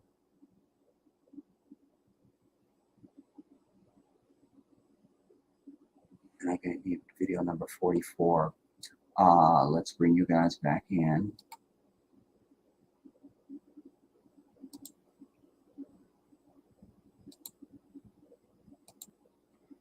As I say to you all the time, the only reason to have a pilot on a fucking plane is because he flies airplanes. Do you understand? So if you want to have an airplane flown, you get a pilot and they come and they fly it. The only reason to have black people in a position anywhere is to do stuff for black people. That's it. There's no other reason for you to be there. If you're not there doing for us, then you don't need to be there. That's why I've always told you, there are no firsts. We don't have any firsts. When they're like, especially Black History Month comes around and they come with this, the sons of the first African. No, there are no firsts. There are no firsts. We haven't even had a first black president. Do you understand? Because when you're black, you act black and you do black shit. Period. And you do for your people. Every time somebody gets shot down, we find out it's another fucking black police chief. All these black police chiefs that we had no fucking idea about. They just materialize out of dust. Why are you there? Damn. Mayor Brandon Johnson assures asylum seekers Chicago will embrace them. I'm over it. There he is. That's the image I had in my head.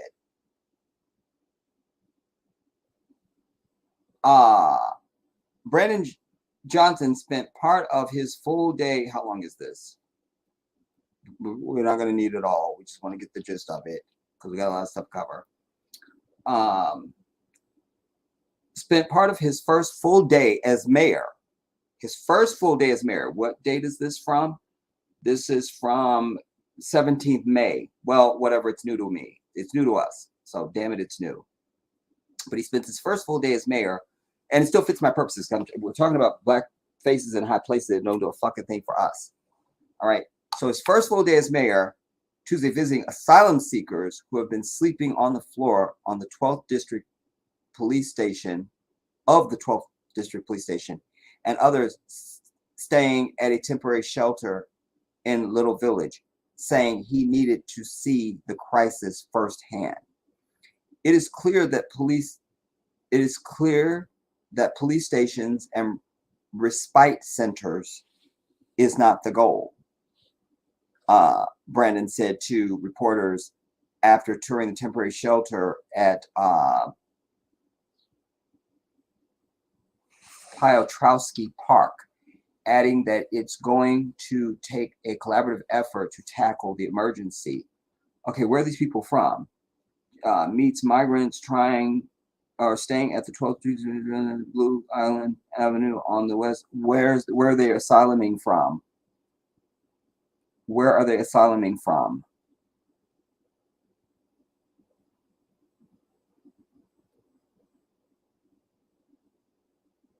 Brandon Johnson, migrant soldier station on their west side. Immigration is going to take a collaborative effort between the city and state.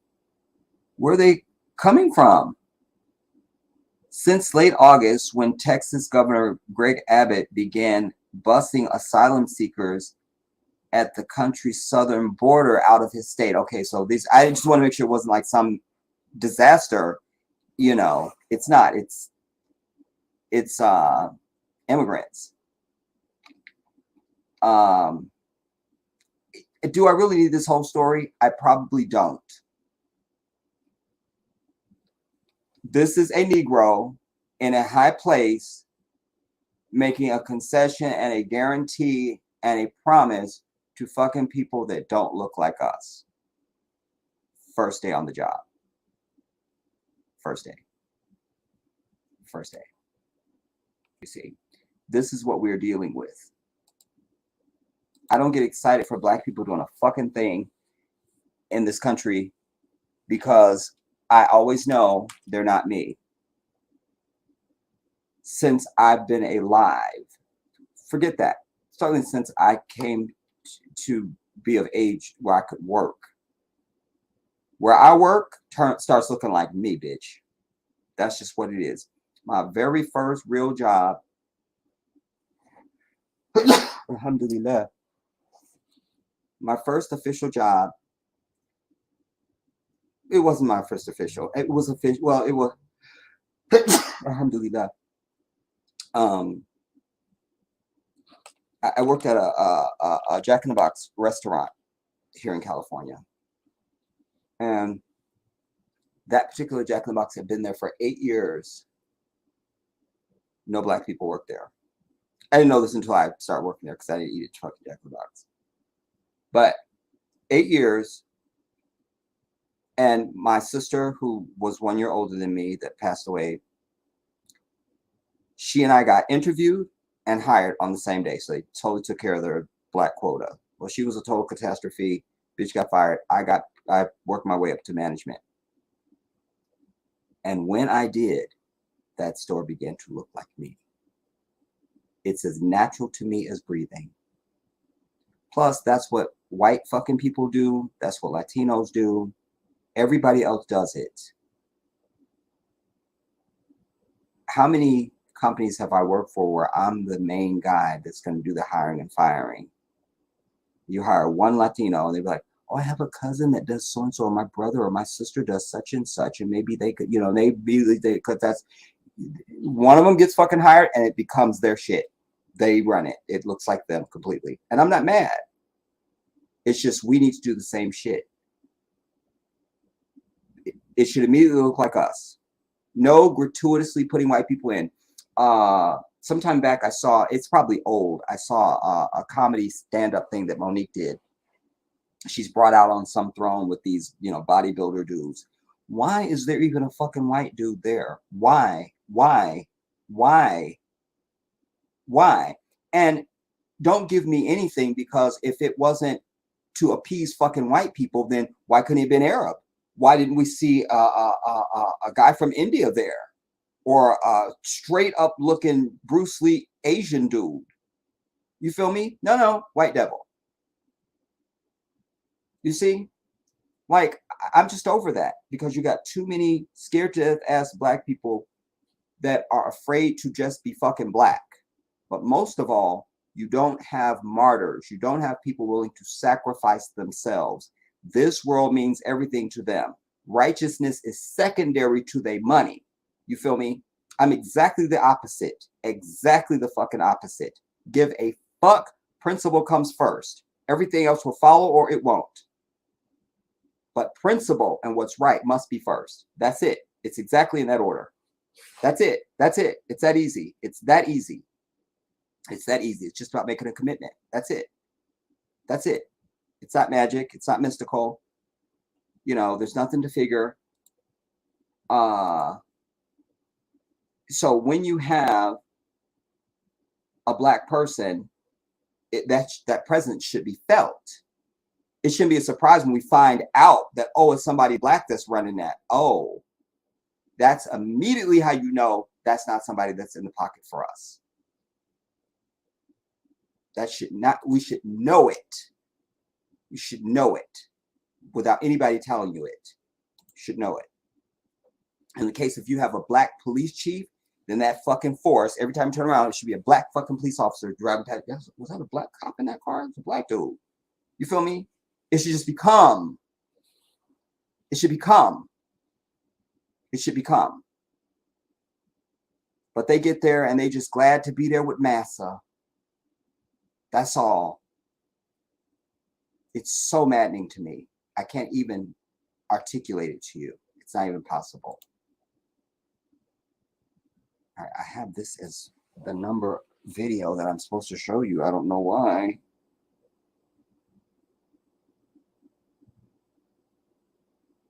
Number 44. This is number 44. Let me open this.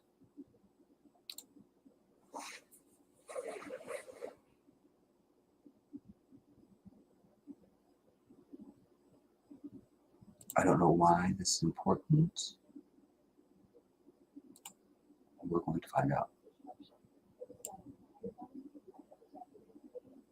Why isn't this loud?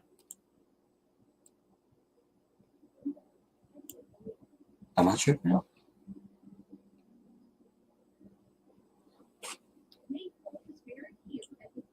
I tripping? Oh, because I'm not switched over. Oh, I'm not switched over. Oh, because I'm still trying to figure out this why this video is even relevant. Why I made note of it as part of this particular production when I was just putting bullets down of what I need to show and what I'm showing and what. Bear with me, y'all. I can't fucking read that from here. Stop.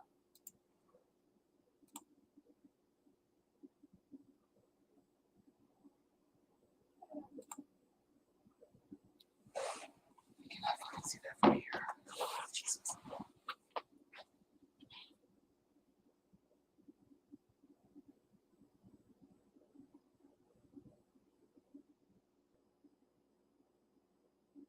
Okay, no, we don't need this.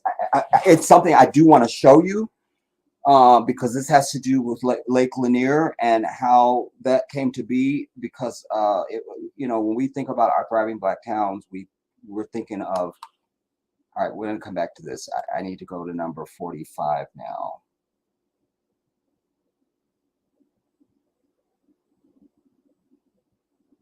Oh, damn it! This is. I know why I picked this. I'm 100% here for this. I know why I pulled this video. We good. Let's just hope I got sound on this. I don't think I remember to turn the sound on. Police called on I did. Okay. This is important for your viewing, everybody, because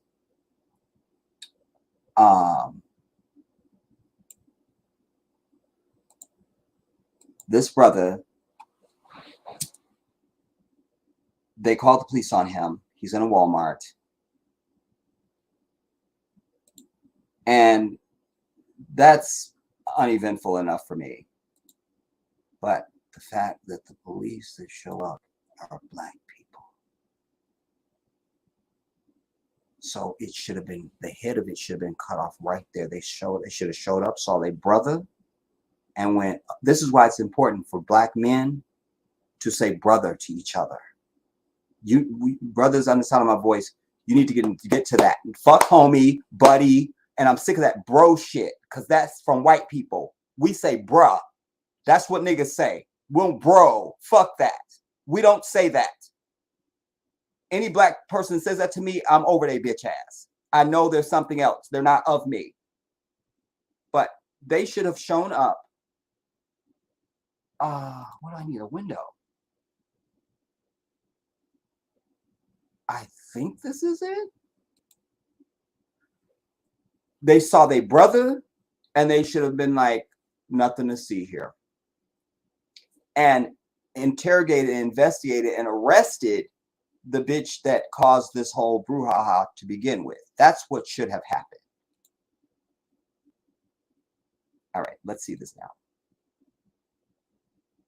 Police called on a Walmart customer because he was close to an associate. I'm scaring an associate. Here we go.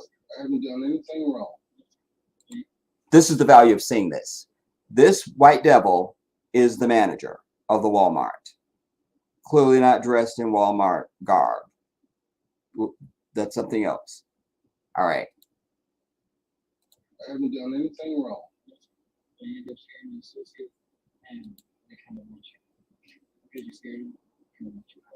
Because you scared them.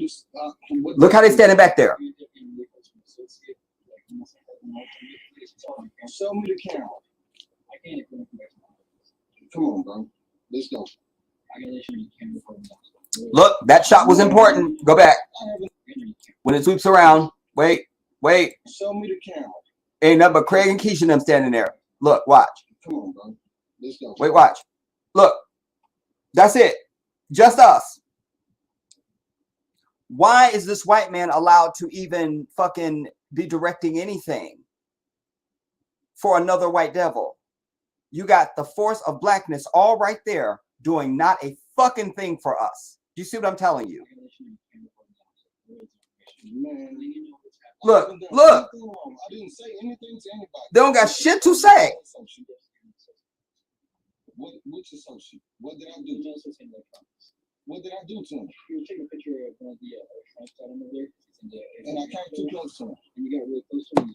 You go from there, everything go. Okay, well, let's see. They should have stepped in and said, listen, he's not committed a crime. There's not shit to see here. And in fact, you need to tell whoever this mysterious person is to come, and we need to have a word with them. You feel me? I mean, this is the type of stuff you see, but they standing there scared to death as fucking Negroes, slaves. Do you understand what I'm telling you? I haven't done anything. Trespass now. Yeah, that racist, bro. Did I say anything to him? They're saying nothing. Did I say anything to him? Did I touch him? Did I do anything to anybody? That's what they called me up. They said, hey, this is bad. They're like, hey, you got real close. I got close. So if you shopping and I'm shopping, and it's something that I'm looking at. Hey, this could be something I want. I might want this. Like this, you're like this, like that. You got really close to this hand to you. That's the norm, right? Yeah. That's not the norm. I mean, it's a public store. If you might be looking at something I'm looking at.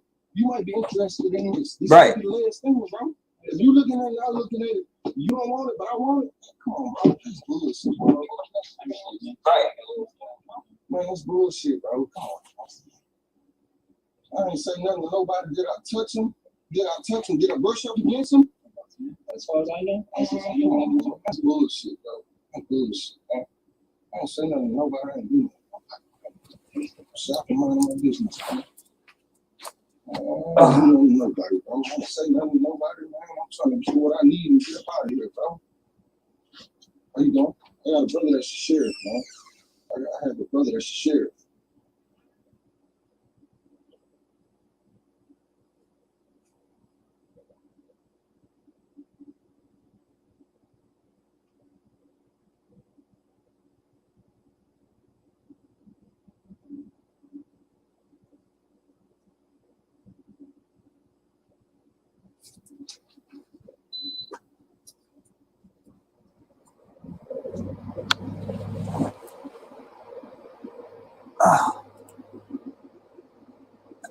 I'm all over the place now.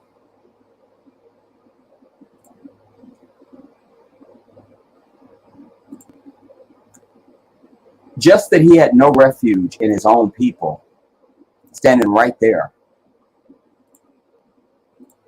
breaks my heart. The lack of unity. Do you understand what I'm telling you? The lack of unity. The lack of unity. Lack of fucking unity. As soon as they showed up, this is such a ridiculous. By the way, just turn on the air, you guys. Can you hear the difference now? You should be able to hear it. You should be able to hear it. I'm going to turn it off, and you're going to tell me if you notice the difference. I'll say, Mary had a little lamb. Mary, fuck that white bitch. Something. But just hear me now, hear me now, hear me now, hear me now.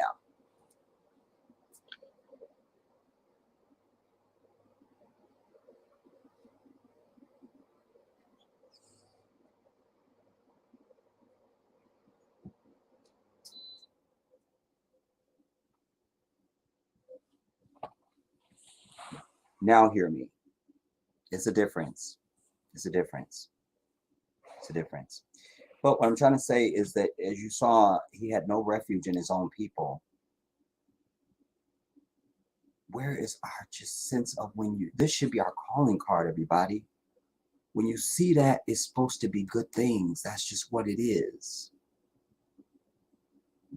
That's just what it is. And if this still seems like an impossible principle to you, I'm a Muslim. I spent a month and a week in, well, I was a week, about a week in Senegal. And the rest of the time I was in, no, it's a week and a half in Senegal. And then I was in Gambia the rest of the time with people who are now my family, who have never met me. We didn't grow up together. We don't have common friends. They live on a totally different continent and all of that. I was embraced. I am a Muslim. What I'm trying to say is, when I see that you black, that's it.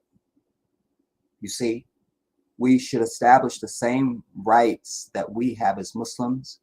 We should do that as just black people in general.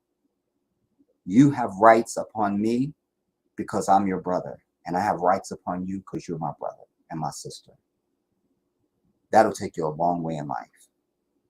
So what that looks like here, I promise you, if those had been 3 Muslim police and this brother had been Muslim and they showed up, he would have said, "Assalamu alaikum, brothers and sisters." It would have been completely different. Completely fucking different. They're going to look out for their brother, period, at the end. But your black Christian Sambo asses will show up and do exactly what all Keisha and Ray Ray them just did. This brother's standing there pleading his case over something completely frivolous. And they stood there. You know, Dr. King was quoting Dante when he said, "The hottest places in hell are reserved for those who in a time of moral crisis maintain their neutrality." Write that shit down, especially if you're a neutral ass Negro. I'm over it. That's the worst thing. It's like when I've talked to you, when I've done pieces about George Floyd and other shootings, but speaking specifically to George Floyd, that he's laying there getting his life is seeping out of him.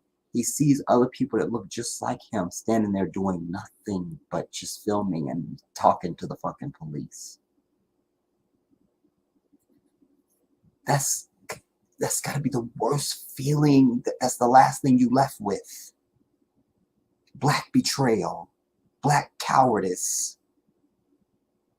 That's got to be the worst. That hung with me longer than, that still hangs with me heavier than his murder. That alone. That.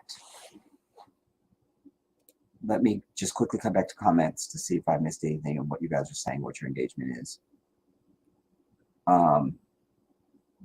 Smooth Lyrics, I'm waiting on your donation, by the way. It's too serious to play around, you guys. We can't play around.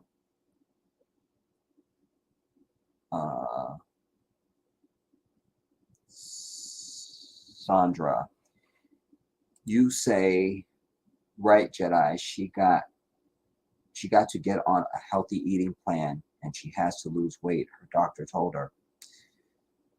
You know, I was looking, somehow EJ Johnson came across my radar the other day again. I really, really like EJ Johnson. I really like him. But I mention him now because in whatever I was watching, they showed again how big he used to be. He was big, though. Like, I don't know what the official weight was, but it was not good. He was a behemoth. Big. And I'm just was like, I'm so glad for him. Of course, he got the lap band surgery or whatever. He spoke about that publicly, but every time he spoke about it, he always said it's just a tool, because he said that Star Jones had met with him and, you know, really educated him, and, you know, so, but, you know, he understood that it wasn't just like, it's not like you just get the surgery, now you're going to be skinny, you just continue your same lifestyle. Like, it's completely different forever. And he gets that, but that's the same thing she's going to have to do. You got to want it, man. You got to want it. And there's something to be said for that. I'll just say this before I go on. Back before my grandmother passed away, well, I think it was her last surgery.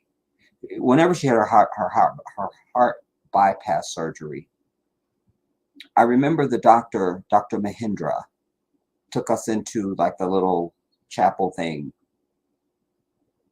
and he was explaining to us the procedure.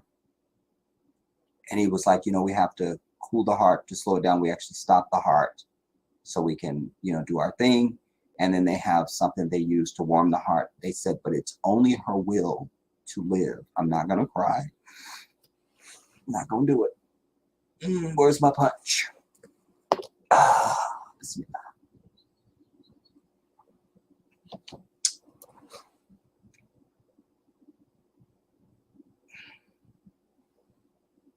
And this was a Muslim man.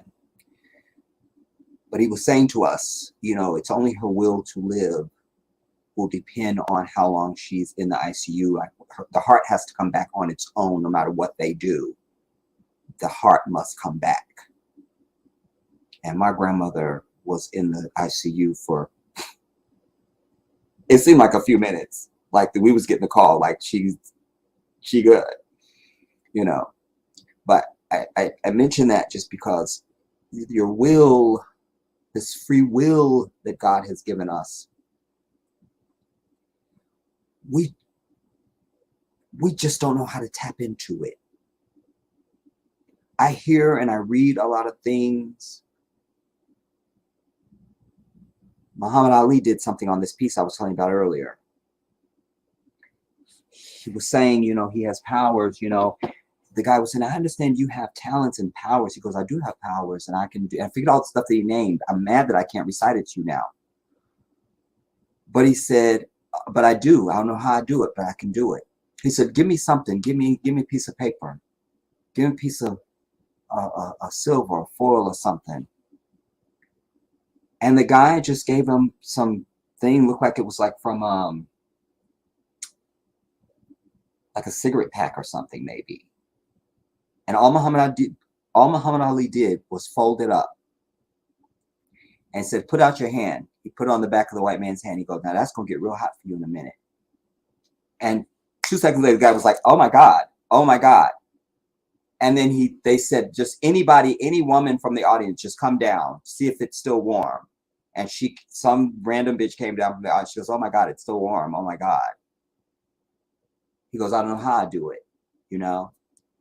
But this will, everybody, this will, I'm not with these brothers that we gods and we God, fuck you, until you can fucking say be and it is. You are not God. Set your pissy ass down. We're done. But I think that Allah has given us something very extraordinary that has been hidden from us that we don't know about. Something, you know. I was rewatching this story of William Cooper, Bill Cooper. He used to do this piece called Hour of the Time. You should go and learn, educate yourself about this. He had been in naval intelligence, and then he became a sort of a whistleblower slash activist slash conspiracy information guy, whatever you want to call it, anti-government. But he talks about one of the reasons why, I think, why he got out of the Navy, or if it was, anyways, but he was on one of the naval submarines, ship or submarine. It's not my ministry, but anyways, he saw a aircraft of unknown, like shit we don't have, go into the water at high speed and come out, like later on, came out. And he begins to explain how just anything that we have just hitting the water is like hitting a brick wall. Like it's that's the end. So what is it that this can do that? What? How? You know, I'm still mystified as I could sit here with my phone and go, oh, let me send this picture to my computer. And it's Bluetooth. What does that mean? What does it mean? What does it mean? What does that mean? What does that mean? And then I see it happen. I see it transfer and all that code, but how? It's a signal. I get signal. I can understand that concept. A signal. But what can be transferred over a signal? Can people be transferred over a signal? Because if I can send a video or a picture over a signal, what's the limit to that? To signal. Like I literally can send something, or vice versa. Send it from my computer to my phone to another person, to some, whatever. So there's things we don't understand and we don't know.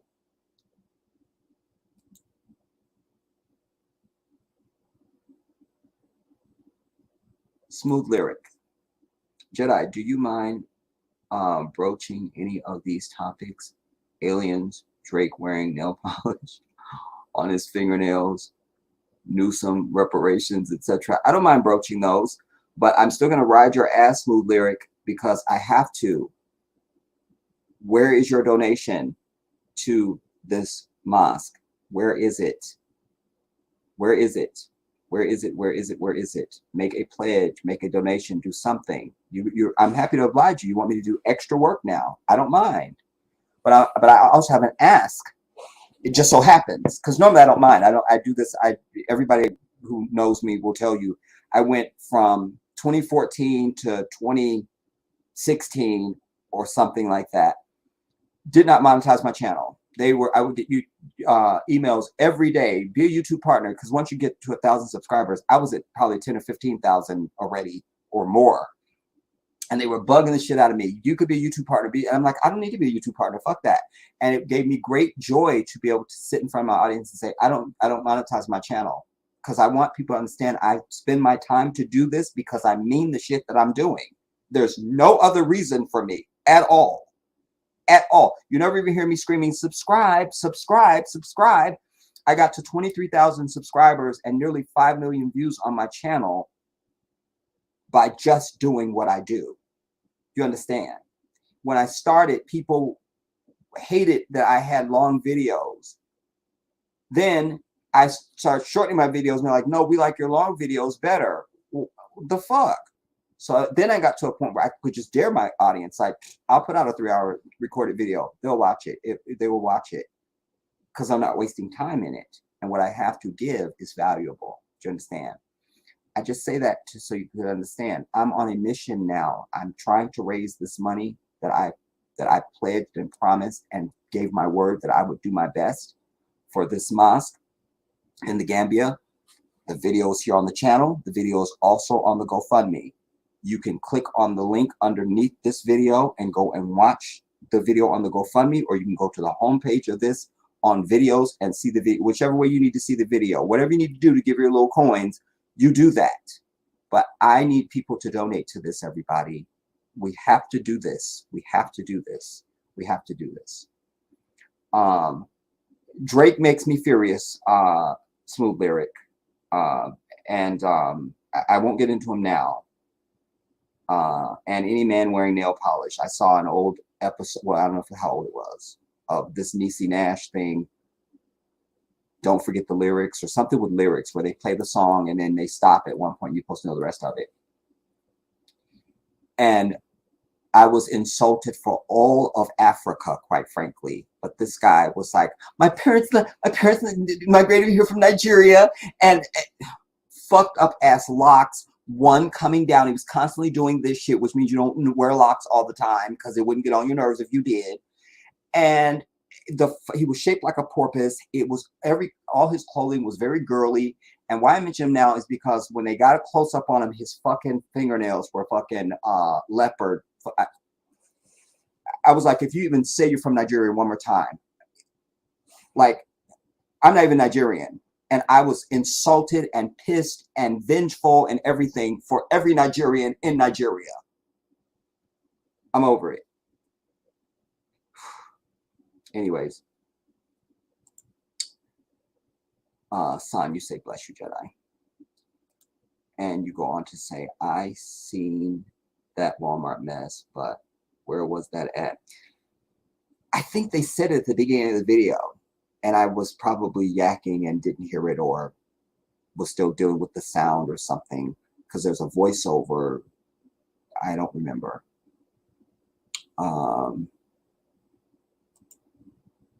You say, heard your error that time, Jedi. Thank you, Sandra. Thank you. There's a difference. Because it even annoys me when I have to watch my work back. I'm like, oh, the fucking error. Damn it.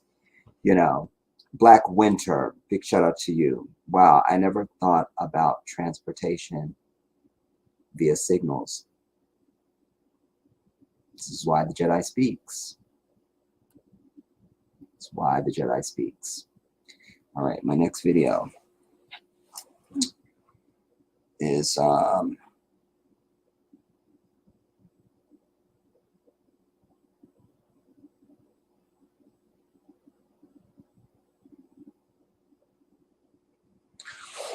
have number 42. I don't know why, but we're gonna find out.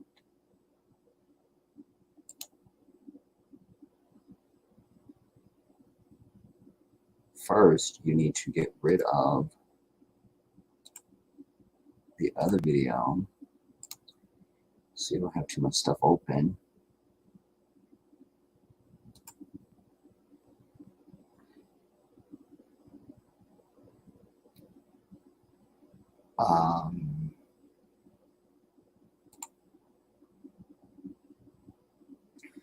This is relevant because this goes to this black and brown shit. Every once again, you might hear a Latino say black and brown.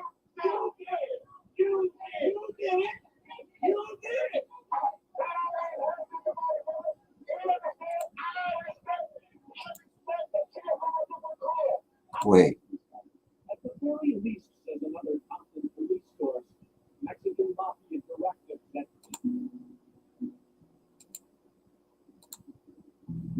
Okay, this is kind of raw, y'all, because like I say, I know I pulled this and we're just going to go through it together. That's what we're going to do. That's how we're going to do it.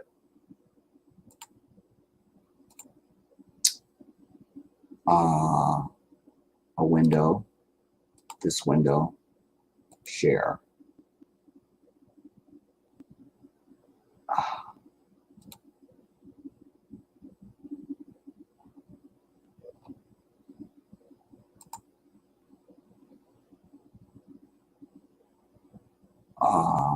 Here you go, the video.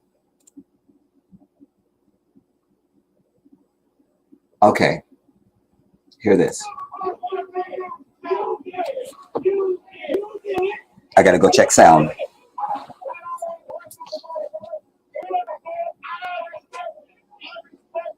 I gotta go check sound.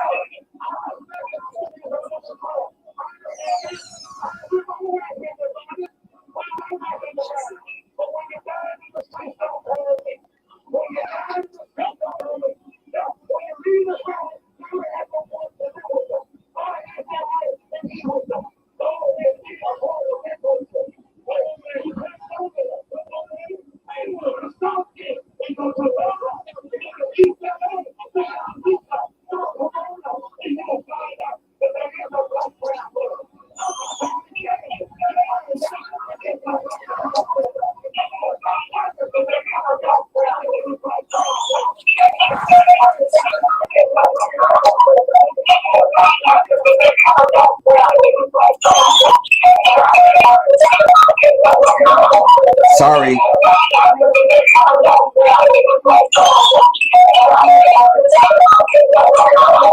Sorry.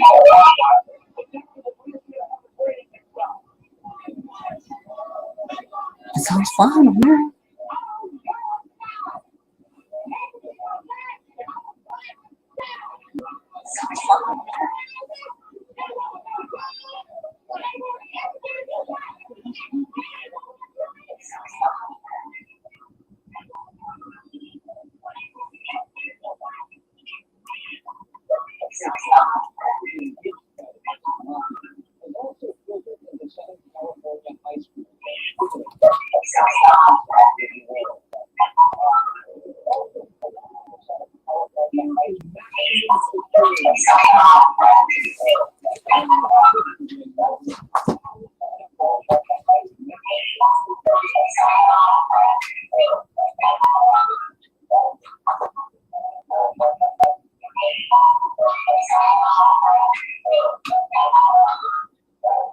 Wait.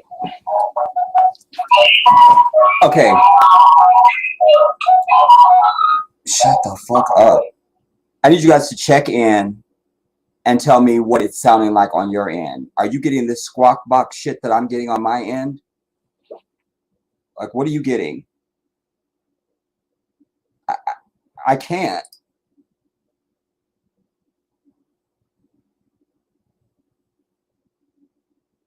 Let me see if it sounds different on here.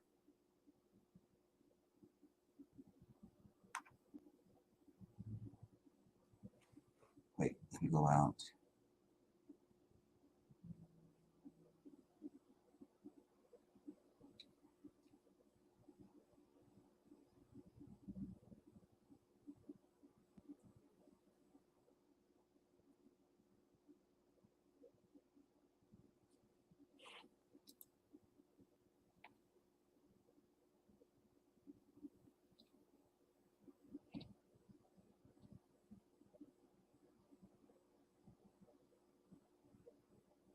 Okay, no sound.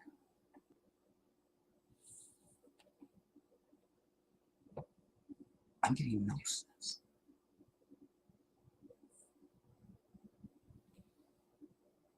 What's that? No sense.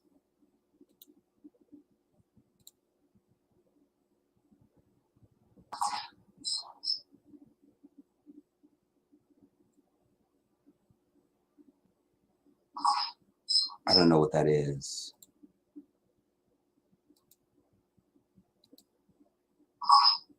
I don't know what that is. Why there was no sound. I don't know what that is. Why there was no sound. Damn it.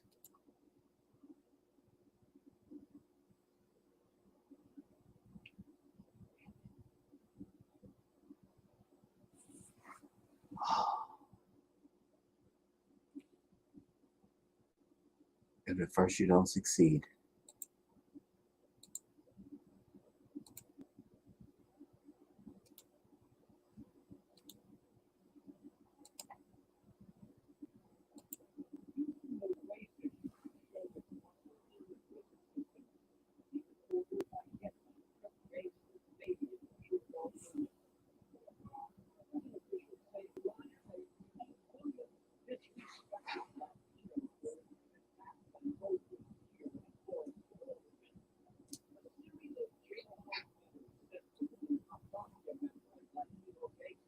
What are you guys getting? Talk to me.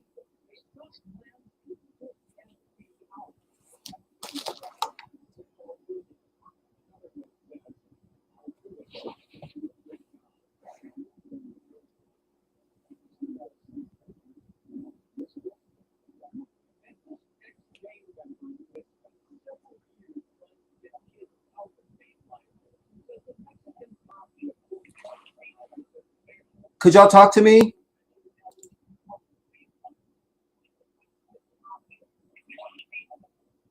Could y'all talk to me?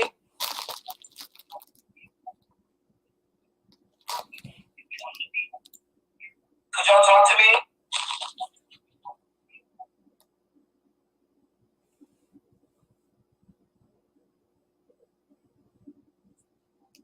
Hello?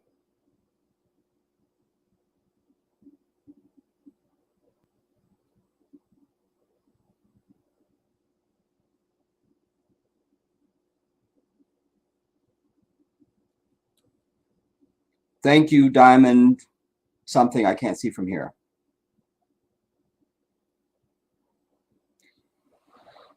Man, dude, only problems know me.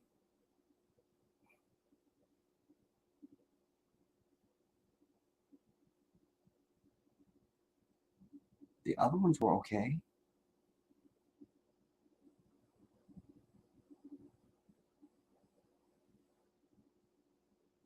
Why wasn't that? Damn it. It's ruining my whole fucking thing now.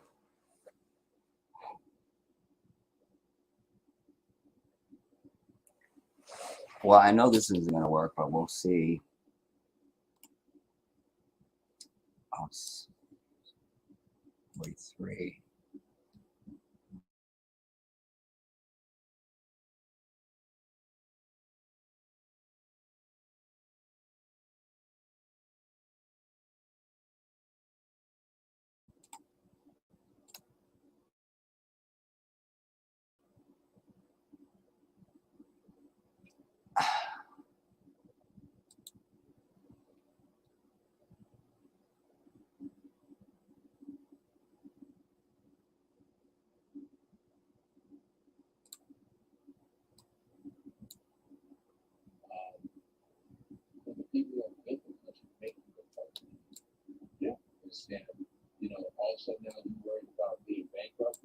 Oh, it's a little off topic, but it's not. Damn it.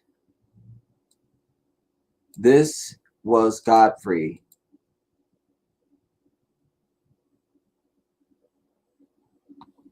I'm just gonna put this in there now because we couldn't get the sound on the other one to play. That was fuck. That one was important, dude. Damn it. Show must go on.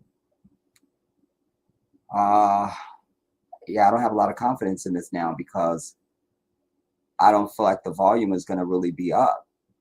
We'll try this one. We'll see.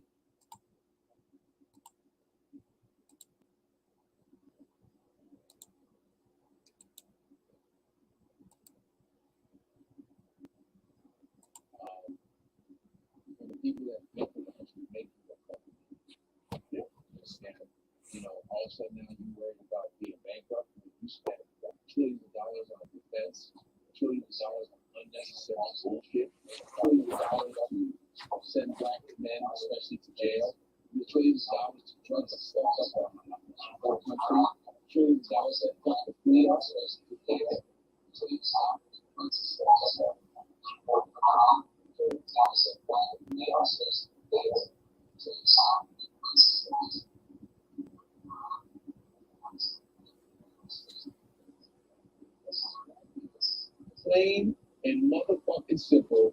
You do not like black. It is very obvious for hundreds of years. Damn it. The most right, the most hated. What? Within that area, Damn it. You make sure you know right for what? You know that within that area. Just be real. Damn it. Make sure you know right for musician. You know that within that area.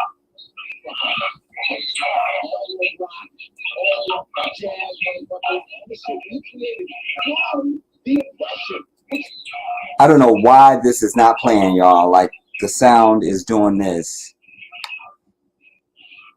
Let me see what I can do. Fuck, give me a setting. Settings.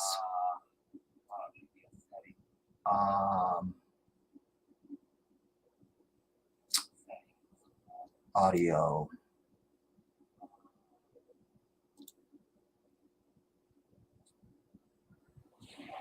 Why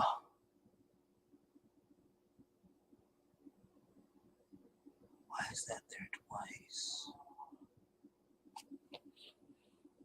Microphone, webcam.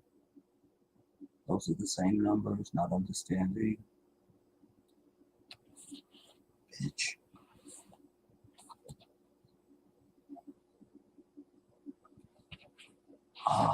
Echo cancellation, I have that on. Stereo audio. Echo cancellation must be off to use stereo audio. Fuck it, I'll try it.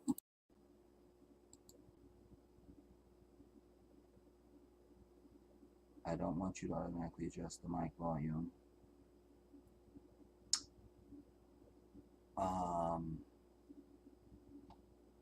General. Audio avatars.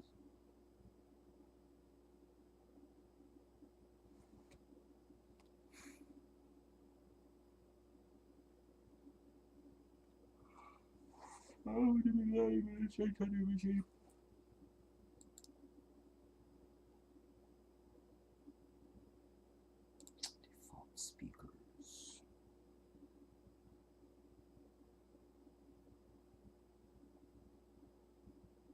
Changing the speakers won't do anything, I don't think.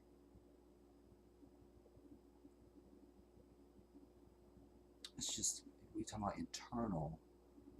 internal sound, how StreamYard hears it, not how I hear it.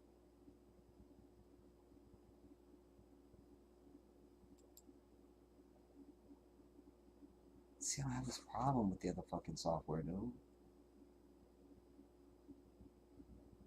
This is just, I can't even.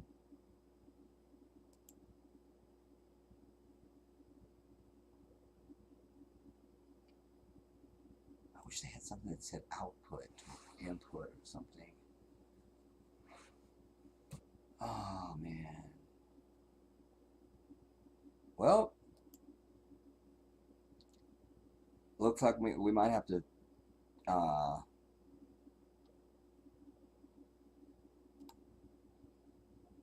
what was the fucker's name that you were talking about, Sandra?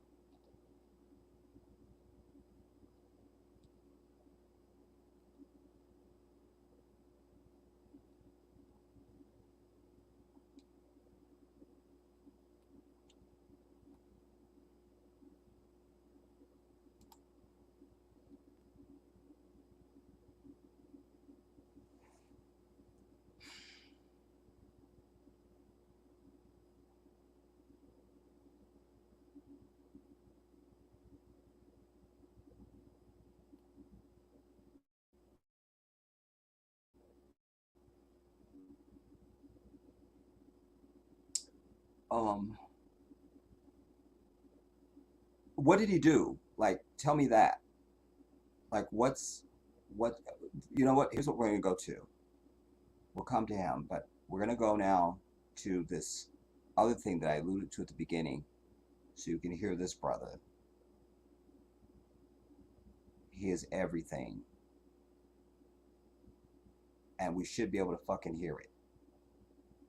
Most of all.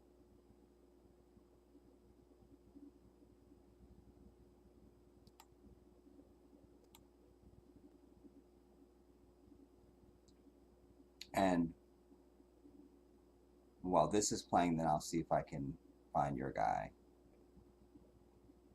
and see what his claim to fame is. Shout out to Ajaberi Meme.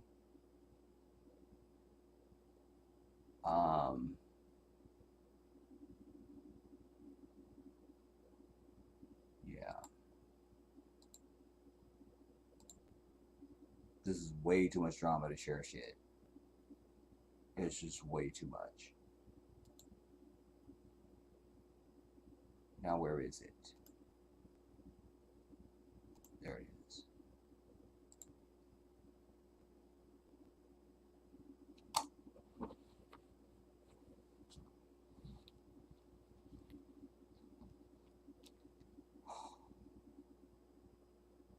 Fundamental challenge is not white supremacy. It's black inferiority and the abiding appetite amongst the black elite to function on the basis of white embrace. Number one. if we ourselves, even our thieves, are not patriotic, when they steal from Africa, they invest in Europe. They don't believe. The minister said, fix our own government, get a governance system. The people in charge of governance systems steal and invest elsewhere as an indictment or an affirmation of their own incompetence and incapacity. But the second bit is that I think both His Excellency Musa Faki, Professor Lumumba, and the minister indicated, when you grow a disconnect between the people who give you legitimacy, who are the ultimate resource for the transformation of any nation, when you grow a disconnect between your culture, Amilcar Cabral said, every revolution is first a cultural revolution. A people must believe in themselves. That way they're able to produce both citizens and leaders who are not only patriotic and competent, but that are future focused and that are regenerative. Unfortunately for us, we have constantly killed three forms of assets. First asset, we kill our babies and our young people by never exposing them. And Rwanda is an exception to this, to what it means to govern and what it means to negotiate, what it means to compete. Number two, in all our countries, anybody, the age group of the people sitting at this table, when you are out of government, you are finished. The state has absolutely no use of the experience, the expertise, and the resources. We are constantly going elsewhere to look for experts that we either have in the diaspora or we have in our countries. The inability to build, retain, use our own local expertise and experience. The third is that we have created everything to be so leader-centric that most of our citizens either wait for God or wait for the leader or wait for foreigners. And the day must come in Africa where Pan-Africanism is Pan-Africanism of the people. No matter how brilliant institutions are, continental or regional, as long as they are not nourished by the ideas of African intellectuals, African artists and activists. But there is hope. Many of you may not see it as hope. The dominance of Afrobeat and Afropop in the world today, sending a message, if that can be used as a vehicle of cultural regeneration, if what the young people have been able to do with tech can be used as a way of reimagining, then what we're talking about as a phenomenon will end. The third is that we can't keep sending all our people. I know that it's maybe brain gain for some people. We can't keep sending all our young people to Europe, to America, and elsewhere without creating pathways back. Why? Frantz Fanon said they realized. Just a second. When is this from? This, because I'm looking at something back here. You say he asked Black New Yorkers to let immigrants move in their homes with them. I see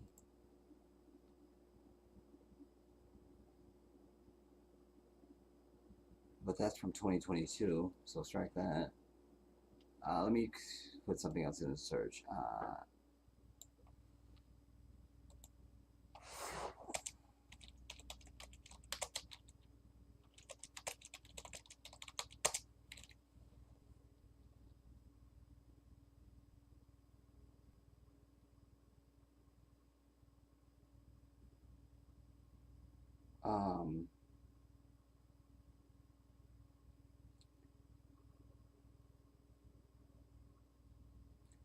I'm gonna set it on this fucking thing so that I don't have to do a bunch of. Okay, we'll come back to this.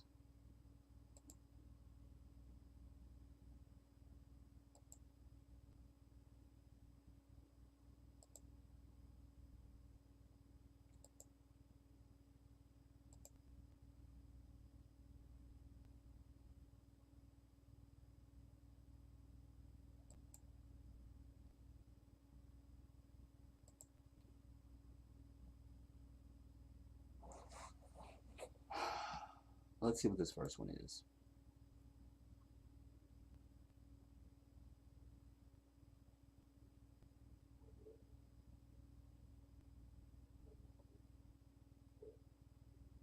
We've got news for you. If you like coverage, please disable your ad blocker, bitch. Fuck these people, man. Let's try another one first before I give up my ass.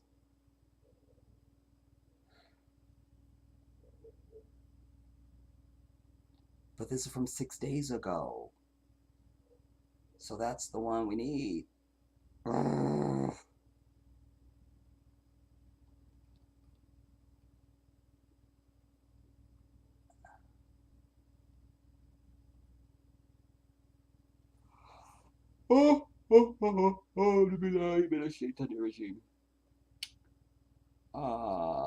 As to suspend, right?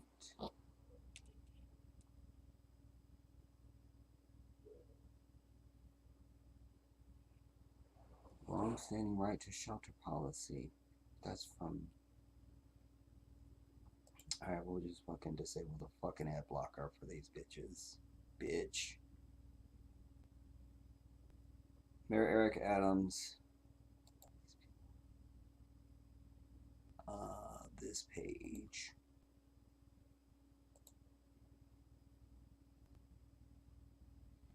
Wants to house immigrants or migrants in churches, proposes private residence down the road.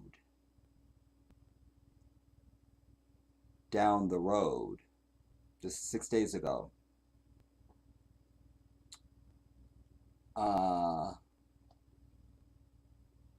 Let's see now what the report is.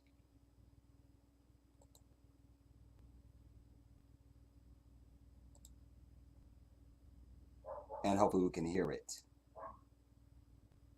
3 steps to get high quality leads for your online course and avoid wasted marketing spend. The first is to create a lead magnet that's irresistible to your ideal client. Specifically, this. Republicans, as we know, have blocked all attempts at fixing our broken immigration system, intentionally causing chaos and dysfunction.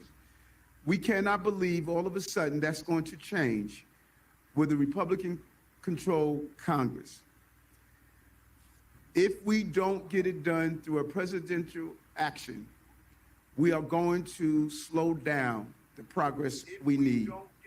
So we're calling on the White House and the United States Department of Homeland Security to ensure our newest Americans can work lawfully and build stable lives for themselves and our countries. Our leaders in Washington must redesignate and extend temporary protective status, also known as TPS, and we want to be included those from Venezuela, Nicaragua, El Salvador, Honduras, Guatemala, Sudan, South Sudan, Cameroon, and other nations. Given the continuing worsening humanitarian crisis in those countries, they are going to pursue the stability that our country has to offer. But more than anything, and why we're united here today with business and labor and advocates, and I do want to mention the New York Immigration Coalition is here as well. What an extraordinary job they've been doing. More than anything, we need changes to the work authorization policies that'll let these individuals not have to wait months and possibly years for that legal status, but let's get it in an expedited basis. So we think it's possible. Right now, you have to wait 180 days after you file for your legal asylum status. That is the big unknown.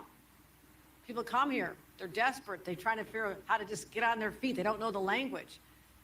And the burden of trying to properly fill out the asylum papers, and then if you're missing something that someone's actually going to find you to update the application, then at some point you're going to go see a judge. We don't have enough judges here in the state of New York. So start sending some judges up, and the clerical staff give us the support we need so they can start properly filling out the asylum process.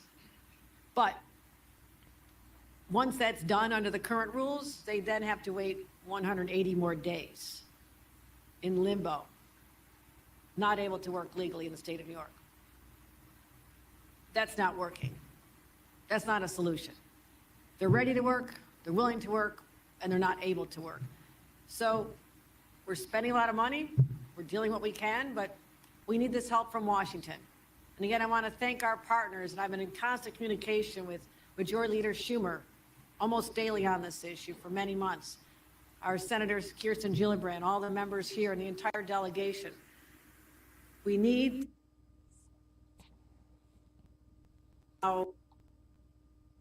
Salento and Danny Meyer and Kathy Wild to go back to everyone they represent and say, we've solved this crisis. We have people. So when you think about what we have open right now, I know exactly where it starts too. There are over 5,000 farm jobs. 5,000 farm jobs open as we speak. The cows don't wait to be milked. So why aren't plants you need to going be- into the black neighborhoods and saying you could have a job now? We have five. Why aren't these posted someplace saying there's 5,000 jobs? Oh my God, you could have a farm job right now. No shade to the migrants, but damn it, my grandmama told me everything starts at home. And if you're on an airplane, they tell you put the oxygen on your bitch ass first before you go trying to save a hoe. Okay, they don't say it like that, but they want it to. Right. And well, let's get into the article. Let's see, because that was the video. What the fuck?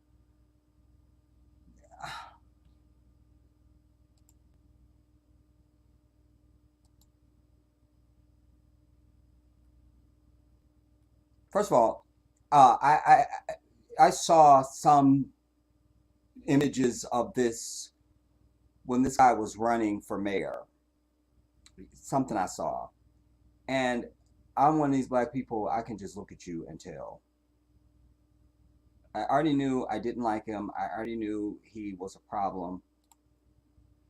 But also, if you look at his body language, he's very dismissive. Like, this whole thing is politics for him.com. No question in mind about it. And he is a go-along Negro. I'm not privy to how he campaigned for mayor and all of that. I'm sure that's available if I want to go and look for it and all that stuff. But I was able to make an assessment on him when I first was ever exposed. I just want to get the gist of this. New York Mayor Bastard Adams asked residents to welcome the tens of thousands of migrants pouring into the 5 boroughs. So we had the same thing in Chicago. First day on the job, he's shaking hands with migrants. We got your back. New York, another black mayor saying welcomes tens of thousands of migrants pouring into the 5 boroughs, and even suggested the idea of paying homeowners and landlords, paying landlords and homeowners to house them. Where was this outpouring of love when the Haitians came after America caused yet another fucking earthquake in Haiti? Because they're the ones doing it. These earthquakes aren't just happening in Haiti. Every time Haiti is turning the corner and gets the leader they want to be the sovereign, independent black nation that the fuck they are, these white devils do something. And for many years, they've been able to cause earthquakes. They can cause storm systems. They play with the atmosphere. I'm telling you, the white man is the devil. The devil. There's no question about that. If you can't get there, don't fucking ever listen to me. Because the only black people I need around me or even being exposed to me is people that agree to that principle. Because that's essential for our survival. Do you understand? If we can't agree that we're being shot, then you're a danger to me. You're a danger. You're a danger. And I don't need you anywhere near me or to have anything to do with me at fucking all. Like, at all. So, but we have what the fuck? We have the images of our brothers being beaten with whips when they came from Haiti. But El Salvador and all the other shit that he just named, oh, we're supposed to welcome, and the language, and even suggested, so this is from him, he is suggesting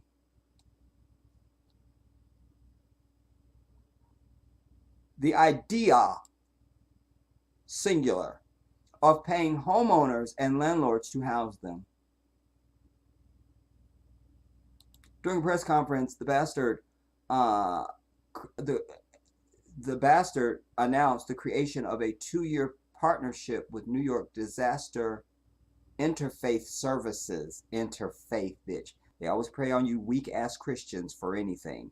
That allows up to 50 houses of worship, houses of death, because that's where your soul goes to fucking die. And why we have no unity as a people now is that fake ass Christian church. I've done many pieces on that. Up to 50 houses of worship of faith-based spaces to offer overnight shelter for up to 19 single adults, men at each location. It will not be at the mosque. I can tell you that. It will not be. You may, if, because sometimes these Arabs who want to be seen as overly unthreatening, you know, sometimes stray outside of what is proper. But you're not going to have, unless they have a facility, you know, like maybe they have an extra, they have not just the mosque, but they have a school and something else there, then, you know, I could see maybe. But they won't approach Muslims with this. It won't happen. It just won't happen. Won't happen. The city will also open 5 off-site daytime centers to provide programming and support for asylum seekers. Programming during the day, allowing the faith-based spaces to resume normal activities, to dumb down the fucking people with that bullshit. The bastard said partnerships with faith-based organizations. You see, that's just dumb-ass Negro. That's what faith-based turns into. Because you know how white people feel about fucking immigrants. You understand? This whole immigrant issue started with them. Now you got black Negroes that jump onto that shit as if they've been political their whole dumb-ass lives. But that's it, immediately with white people. It's always been. We're the first immigrants, quote unquote, in the terms that I'm about to say it now. Because you'll remember, we have such thing as white flight. We move into their neighborhood. We're essentially the immigrants. They move the fuck out. You understand? They run from anything that doesn't look like their white ass. So this is not for, and they said the 5 boroughs. You see, Brooklyn won't be one of them because that's been highly gentrified. Do you understand? And I'm sure there's probably some others. But again, he is now going to, and this may even be why he was elected mayor. Because remember, your ass is always looking for your shit tomorrow. Instant gratification. These demons look long term. So this could be the very reason they wanted him in. Let's put it on the nigger. Well, it was Mayor Adams that brought in all these damn immigrants, and the place is going to hell now. That's one of their agenda. He can't see it because he's in it just like you for instant self-gratification.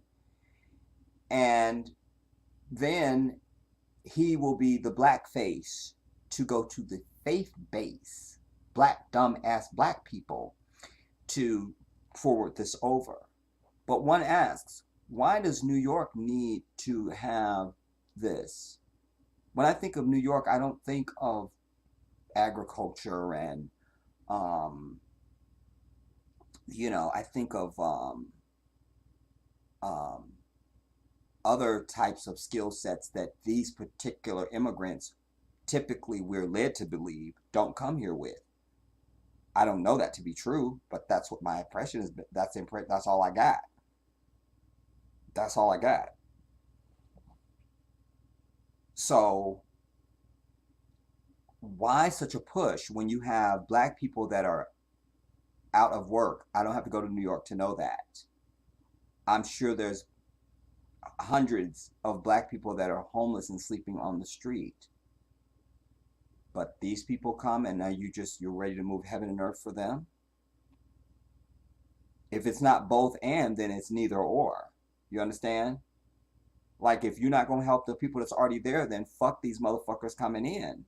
That doesn't make any sense. Your whole fucking family is starving. You could see the ribs. And somebody shows you, oh, here, I have a Thanksgiving turkey for you. I just baked it and shit. Bitch, Don't you see your kids? You can see their heart. This is that.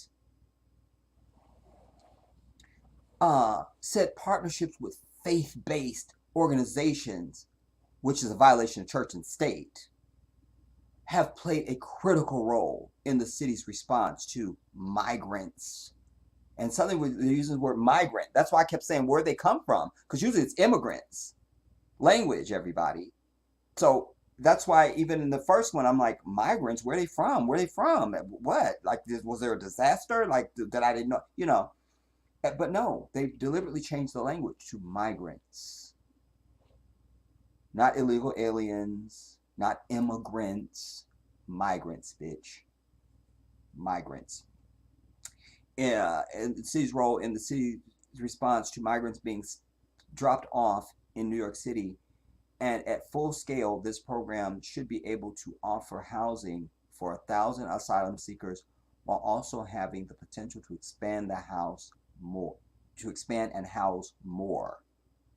No matter what faith you practice, caring for those in need is part of every spiritual tradition. Yes, it is, bitch. And so that means nobody in New York should have any suffrage going on at fucking all. And then, because since they're all doing just fine, then you welcome the migrant, because look, we're all doing fine. Nobody's homeless, nobody's without a job, nobody's without transportation, everybody's doing well, and it's all perfect. So let's bring those migrants in, quick, hurry, and fast. You see, this is to play on. This is why it's in quotations. This is in quotations, everybody, up to here. Quote, no matter what faith you practice, comma, caring for those in need is part of every spiritual tradition, end fucking quote. Listen, again, it's not about the migrants. I don't give a fuck who comes here. I really don't. But on the principle of the hypocrisy, I have a point of view. And I take issue. Because I know that my people are... Is this going dead? Damn it, 7%. We're going down. I know that my people are suffering. And nobody gives a fuck when we're suffering. That's why I wanted you to, that piece that didn't play from Godfrey, I wanted you to hear that, because, you know, it's like everybody gets a fucking reparation. Everybody, the Chinese, the Japanese, these stinking ass fucking Zionist fucking people that call themselves a goddamn Jew. And the fucking there's other people, and even the brother that I started letting you hear, the African brother, he gets into that at one point. But when it comes to us, then they put it out as a poll and shit. Like, white people get to have an opinion about whether or not you owe us fucking money. Fuck you. Yes, you fucking owe us, and we want our shit. You understand? But we should have just blown this bitch up a long time ago, and should be doing it daily and making demands until we got our shit. You don't ask. You understand? The very nature of revolution is you don't ask. You wreck shit and you fuck shit up until you get your shit. That's what you do. That's how you get result. Not standing around asking and begging and pleading and negotiating and shit. So that's my issue with this. And they're not only using this word migrant, they're also using asylum seeker. How many people can't pay their fucking rent in New York right now? That's an asylum seeker, bitch. How about you lower the rent for them? How about that? Everybody, but since we're only speaking about New York, I'll keep it to that. But I mean this shit universally. The bastard said, quote, as we continue to tackle this humanitarian crisis, because it's humanitarian, I'm proud that through this new partnership, like, yeah, Reverend fuck up, you're a partner. And because he's a dumbass bitch nigga, he can't see, he don't got no fight, he's not the fucking Jedi, he's nobody, he falls for the sap. You see? This new partnership, New York's faith community will be able to provide shelter to asylum seekers in need at houses of worship throughout the 5 boroughs. But don't send them up to where fucking Hillary Clinton has her fucking house at, bitch. Huh? Don't send them to, somebody tell me what's ritzy in fucking New York. You see, black people should say no. And this would be a moment for me if I had a voice and if I was a leader, the leader, then I would step to the microphone and say, not right here until you meet these demands. If we're going to do this shit, black people don't pay no more rent for the next 20 years in this bitch. There'll be no fines for traffic infractions that don't involve accidents. There'll be no, I mean, I would just have a list of shit that fucking like, nah, give us this and you can bring your little migrants in. You feel me? If not, then it's not a go for us. We'll know what to tell you. We'll know what to tell you. Along with announcing the partnership with faith-based organizations, so it's done. First, they were speaking in iffy terms, if I read correctly as we came down the article. Now it's in done. You see? Along with announcing the partnership with faith-based dumb fucking up ass black people, the bastard floated the idea of eventually housing thousands of migrants in private dwellings and paying landlords and homeowners to do so. Meanwhile, if a sister lived with her and her 3 kids, soon that nigga show up, she can't get no more food stamps. But she's supposed to move in a whole fucking migrant family and shit. And that's supposed to be cool though. But brother man can't come home to his kids. Okay, just so we understand. Just, you know. It is my vision, quote, he was trying to speak in this highlight. It is my vision to take the next step to this faith-based, I can't even say the word, locales, and then move to a private residence, he said. This is all in quotations. We can take that 4.2 billion or 4.3 billion maybe now that we potentially have to spend, and we can put it back in the pocket of everyday New Yorkers. But these motherfuckers had to show up for you to do that?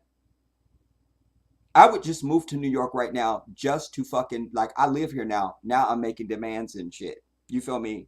Like, you know, everyday houses in the pockets of everyday New Yorkers, everyday houses of worship. And so everyday houses of worship, like, we're going to pay you now. That's a violation of fucking church and state under the Constitution. Period. It's a violation. Not only that, it is also, it would be against Islam anyway, but y'all Christians don't have no rules. It would be against Islam for you to now pay me to offer help to someone. You see, if I need a ride, first thing you're going to ask me for is gas. If you need a ride, I say, when do you need to leave? That's the difference in the Christian and the Muslim. Big difference. Big difference. Understand that detail.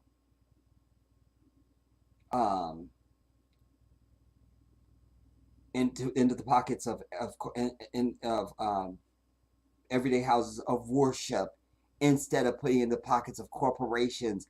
And some of those corporations come from outside of our city. Really interesting you're saying corporations, bitch, because why are you going to the houses of worship and everyday fucking people? Why aren't you going to the Hilton and the Grand Hyatt and the Ramada and the fucking the Waldorf Astoria, you know, the Tupa Pupa Fu some shit we can't pronounce and shit. Where's that at? Why aren't you going to them, Eric Adams? Huh? Why are you putting them on this? Because then the police budget can go up. Suddenly crime has gone up. We don't understand. That's what they'll say. As if they don't know. because they remember when Trump came down the escalator, they're bringing drugs, they're bringing crime, they're not sending us their best, they're sending us their worst, and this and the third. Build the wall. You see? So why are you going to try and farm this over on the people who you haven't even fucking paid reparations to yet? That's what, listen, what's even more fucked up and upsetting about this is that you will have black people that are going to go along with this shit. That's why I say it's more people to kill than just white people. It's a lot of us we got to get rid of. You understand? Oh my God. You got to mow down everything that is in our way of progress, everybody. If it's your mama, that bitch got to go. We should be recycling our own dollars, the bastard added. We should take this crisis, and go to opportunities. That is how we can deal with this. The bastard said the city would have to get over a 30-day rule, but he did not go into details of implementing his plan because it's probably shady and wouldn't work anyways. Over the past year, more than 72,000 illegal immigrants. Now they're being called illegal immigrants. Illegal immigrants, people. Illegal immigrants, people. There it is.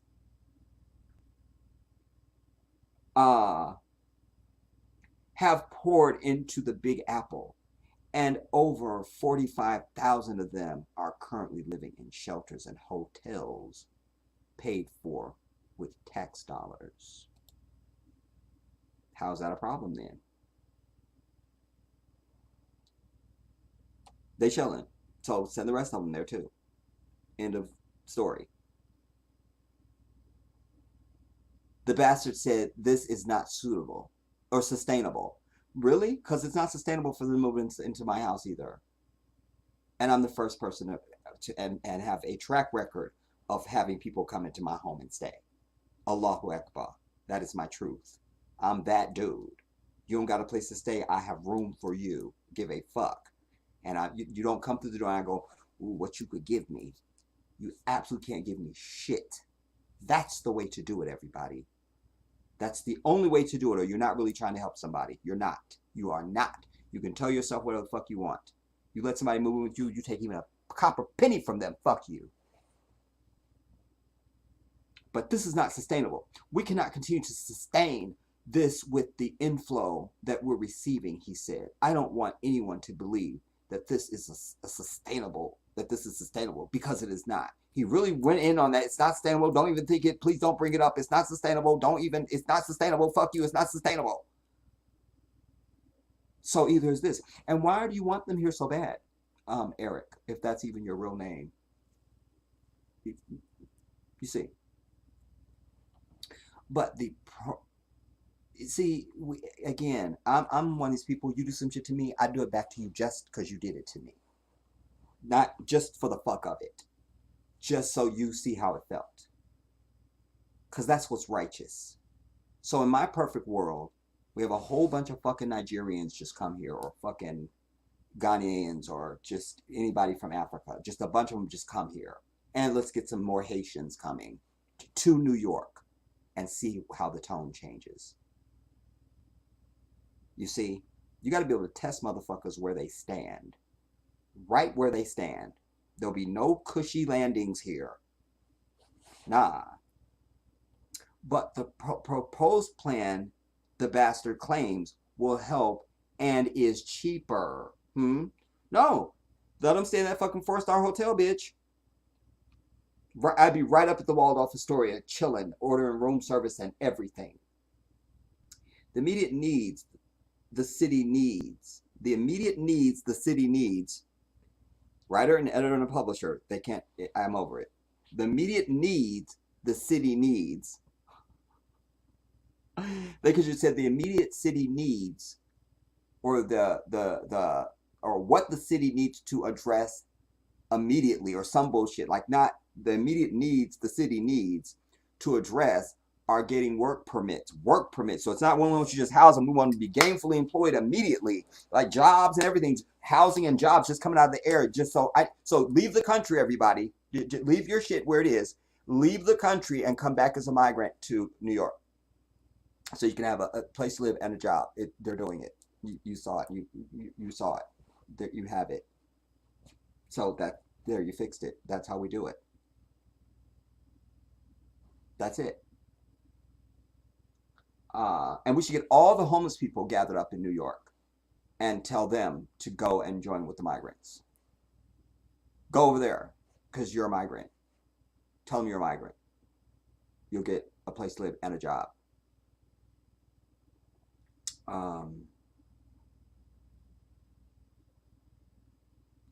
Work permits, a decompression strategy, and quote, real immigration reform, according to Adams. The city, he said, will look for a way to get around rules that bar the city from housing homeless people in homes. So a nigga on the street, the rule is in place. You can't house that homeless person. And I've brought you guys in previous work. I've said to you, there's places in this country where you're not allowed to give anything to the homeless. They're not allowed to ask. They're not even allowed to dig through the trash can. Fuck America. I hope this bitch is bombed by fucking Russia or China or anybody else that wants to bomb this bitch. I pray for the total annihilation and destruction of America. All I want is my people who are worthy of being saved to be out this bitch. Give a fuck about anybody else. That's how I feel. That's how I feel. But now let's change the rule. Ray, who's on the street and probably needs medication and some other things. No, we can't help him. We just cannot find the help. And you can't bring him into your house. But now we want to get around that rule, that pesky little rule, that the city from housing homeless people in homes. He added that his team is pushing for a deal with state legislators to bring basement apartments, typically deemed illegal, up to code. We have to really question this, everybody. Because I go back to the analogy. Your kids, we can see their ribs, but we see you handing somebody food. As if, and they are emaciated, they could, we see their heart beating. We would question that. Bitch, your children, what we don't understand. So this is that. I have to come back to that. Why are you so, what? Is this for voting reasons? You trying to get more bodies? Is it to raise the police budgets? Because now we have, as an excuse to give the police even more fucking money. There's something here. There's money involved. Let's be very clear. There's definitely money involved. It's definitely money involved. And just because you give a church maybe 10, 15,000, 20,000, they be, we so glad. That's not shit. One of my earliest, like 5th, 6th, 10th video I ever did was when Dr. Dre sold Beats by Dre. The only reason why I did that video because I said I was trying to express to my people what they're offering him, that means it's worth 50 times that. You're a dumb bitch to sell fucking Beats by Dre. Dumb bitch. Fuck Dr. Dre.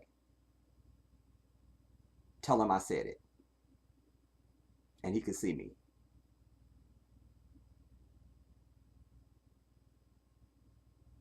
Why is this shit jumping?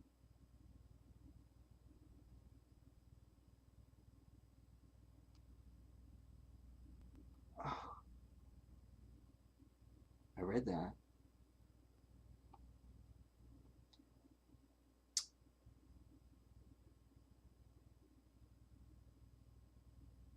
Oh, there it is. First of all, it's cheaper and it's an investment for us to go to a family and assist them instead of placing people in large congregate settings or all these emergency hotels, he said. No, bitch, you could just build some shit. And I'm sure that New York is not without abandoned buildings. I'm very sure of that. And what is a code anyway? Yes, people deserve a decent place to live, but sometimes in emergency situations, if you just got a roof over your head and you're out of the element, that's good enough until we get to the fucking plumbing. You understand? Again, it's everything for everybody else. Just for that reason alone, we should be against this. Every black person should be against this. And pray Allah that the immigrants could understand our point of view. And that they would feel the same way if they weren't getting shit in their fucking country and they were owed reparations and everything else. And then here we come. Like, nah.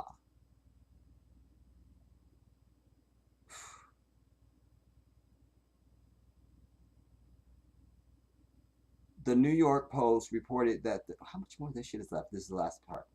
New York Post reported that the city's Office of Management and Budget pays about $380 a night for a household to eat, sleep, and get services at hotels turned into shelters. Under the Bastards plan, houses of worship would be significantly cheaper at about $125 per night. See that? Nah, bitch, you pay me what you was paying them high-price hotels, or no deal. And it's no deal anyway. You understand? It's no deal. No deal. No fucking deal. No, damn it, no. I'm over it. Listen, I won't be here, everybody. So this is kind of just hot air for me in a way. I'm still very passionate about it because the truth is what it is. This is one of the main reasons why I want my people to just get the fuck up out of here, you know. But you're too close-minded to imagine yourself moving to Africa. Just too close-minded. You can't even get there. And I know there's some of us that just can't do it. Even if you mentally can get there, you just logistically you just can't do it. I get it. But if you're gonna stay here, you have to do something. You have to do something. You have to upset. And I don't know why this thing keeps going out and telling me to retry. I mean, I just don't want to live in an existence anymore. That's why I made this move to Africa. I just don't want to live in an existence anymore where ass kicking and murder is necessary and everybody's standing around acting like they don't know what to do. Like, I can't live like that. I can't do it. I can't.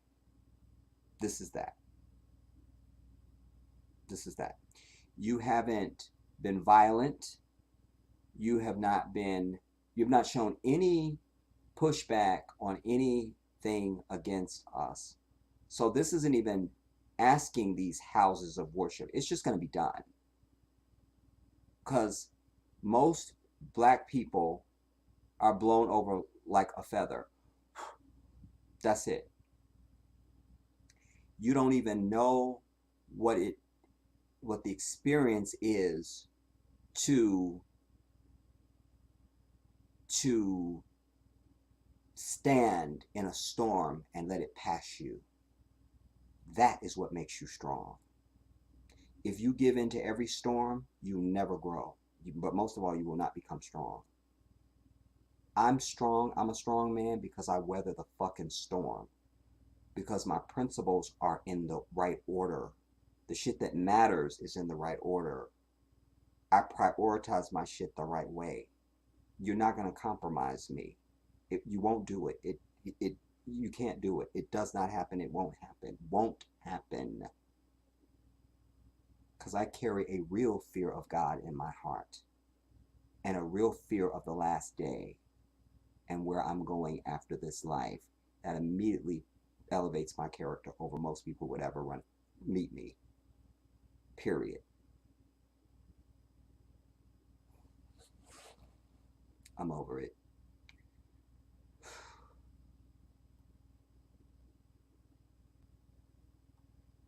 Negus,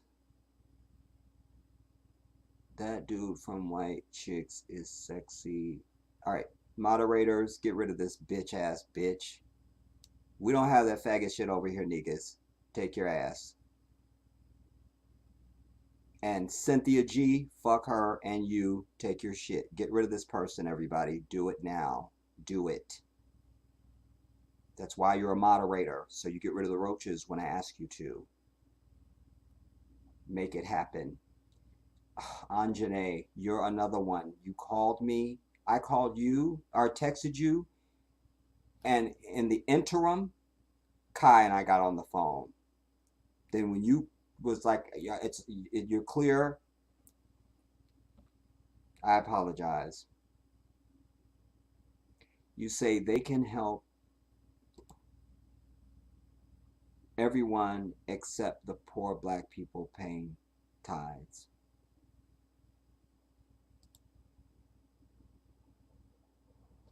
It's a shame.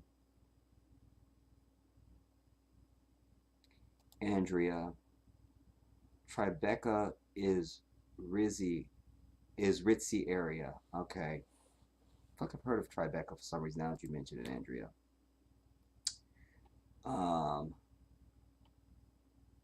Sandra, you say Eric Adams does exactly what his white daddy tells him to. That's the only reason why he's there. You see?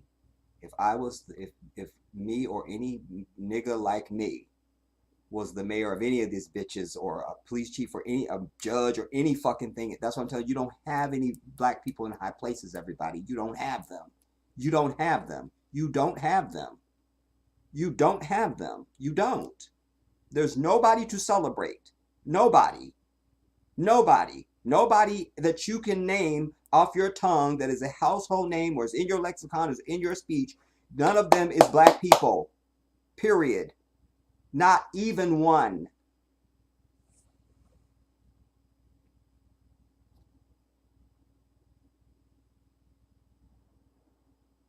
I've said for years, you go into a room to be thrown out of that room, or to bring others in with you. You don't go in that room to stay in there and become of the room. Fuck that. We don't need you in there. We send you in to, we go in there and get us this combination to the safe. Go tell us, so we come back and rob the bank or some shit. I need an extreme example. And then you take your bitch ass in there and we're waiting. Well, we don't understand. Why aren't you?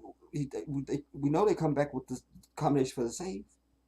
And then we look in the window and we see you in there fucking canoodling and shit with the fucking. We're like, we about to rob this bitch. You're supposed to be wearing the fucking combination until you don't. This is that. That's what black people are. Every one of them.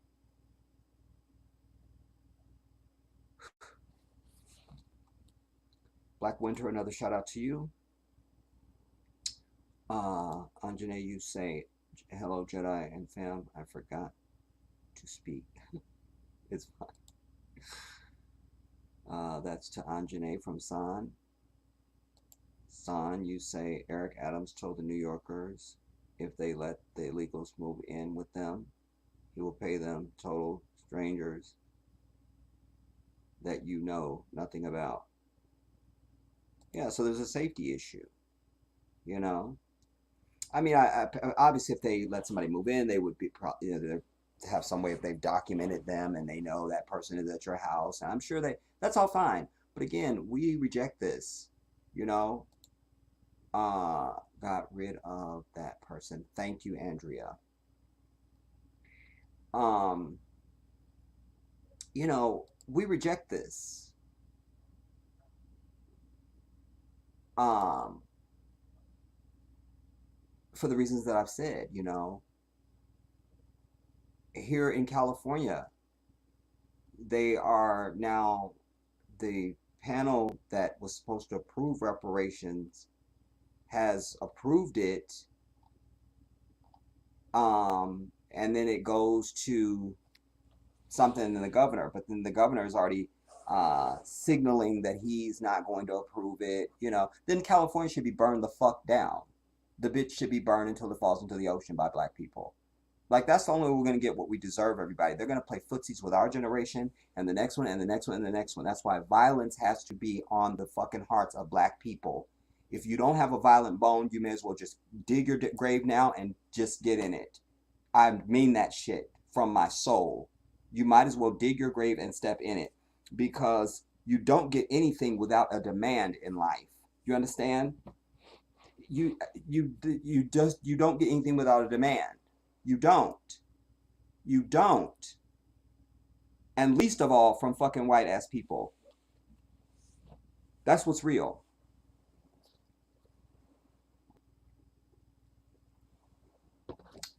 We don't know how we pay for it. Well, how would you pay for it? As soon as white people say that, you want to punch them in their fucking mouth. Punch them in their fucking mouth. Like, suddenly they become a fucking what do you call it? What is something doing now? An economist and shit. You know, they're suddenly a fucking certified public accountant and all of it. You know. You should have thought about that shit when you brought us over here, bitch. You understand? That's not our issue. Just fork over the cash. And then you deal with your whatever you need to deal with after that. We don't really have any. That's not really our ministry. You understand? It's a sad state of affairs. And this is the other thing that makes me so fearful about Africa. Because while Africa has fight, Africans have fight. We've seen it. We've seen it. Here even recently, I showed you in Senegal where they were burning shit down and all of that. But it's different than us because it's really, it's deeper. It's deeper. You know, but I just think that it's one of the things that makes me fearful about Africa because, but I get hope from the brother. I showed you a little piece of him earlier, you know, which we'll see the rest of him on another sitting just due to time now. I don't know how long we've been here, but it's so important to keep white people away from the continent.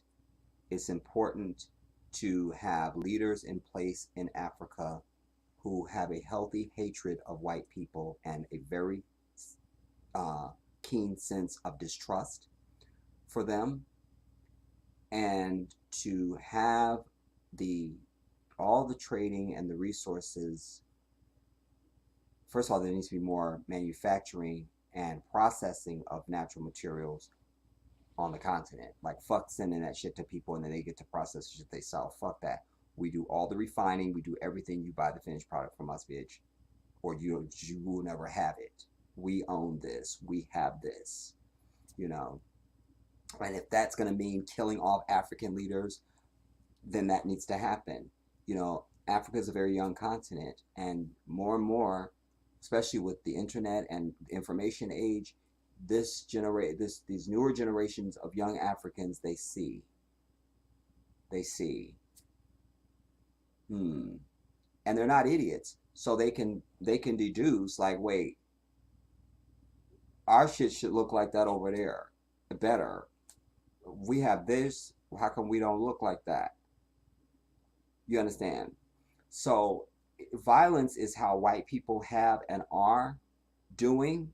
And so black people need to understand, put out of your mind, violence is not the answer. That's exactly the fucking answer to everything on this earth. Because if I come up to you and ask you for my $20, you will pussyfoot with me forever. But if I come up to you with a gun and say, where my fucking $20, you're going to be digging in your pockets real quick. You understand? That's what's real. So this isn't something you have to imagine and, ooh, I don't know if that concept is true and I don't understand. No. You understand? And fear is something that must be struck in the heart of your enemy. Fear. Fear, violence, and hatred. That's your trifecta, that's your trinity. That's it. Those are the keys, the 3 keys to the doors of success for African people. That's it. How do you think gangs move into neighborhoods and fucking terrorize the whole neighborhood? and just run roughshod over the shit however they want to. Those three principles. They understand that very well.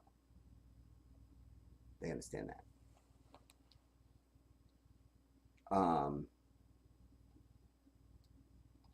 Yeah.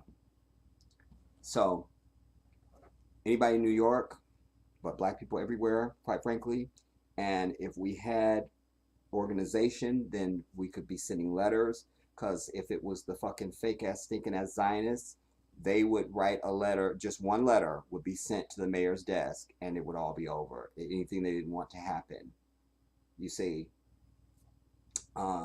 today it's them, tomorrow it's the fucking swishy, sishy, the sissy crew, the fucking alphabet fucking people. You understand? And you know what? Me and my best friend Joseph were talking about this the other day, and I thought, you know what? There's no S in their fucking all their shit. We need to add an S for slut. Just say you're slutty. How about that? That works for me. Just slutty. Just slutty. You're just a slut. That's it. But they don't have an S anywhere in their fucking. They have all the alphabet. They have it all. They have it all. You see. So that would be next. Black people need to push back. And Latinos might do it. You know, it's a quick buck and whatever, blah, blah, blah. You know, that's who they should be calling on. That's essentially their countrymen. That's their people. You know, you speak Spanish, you they people. That's it. That's just what it is. So it should be Mayor Adams calling on Spanish community to fucking, you know. But he's going to the faith-based. Remember, Bush pulled that faith-based shit on these dumbass black pastors. Even had my brother, who was a dumb bitch. I'm only sorry I didn't take advantage of him when I was growing up. I knew from a very young age my brother is dumb as fuck. I could have totally just fucking run roughshod over him. He's not smart. He's not sophisticated. God love him, but nah. You know. But I mention him because he even said Bush was a man of God. I thought I would die where I stood. That my own flesh would say this to me. Not that he said it.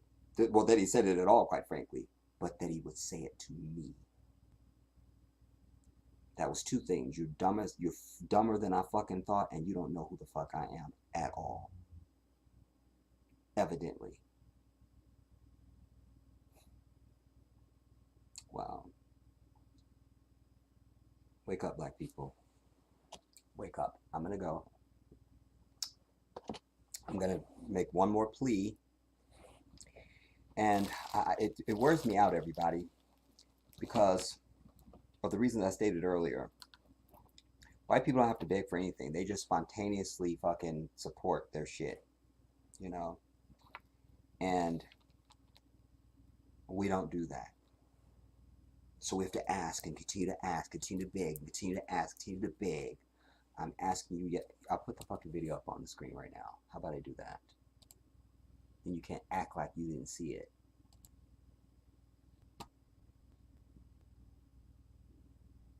Let's do that.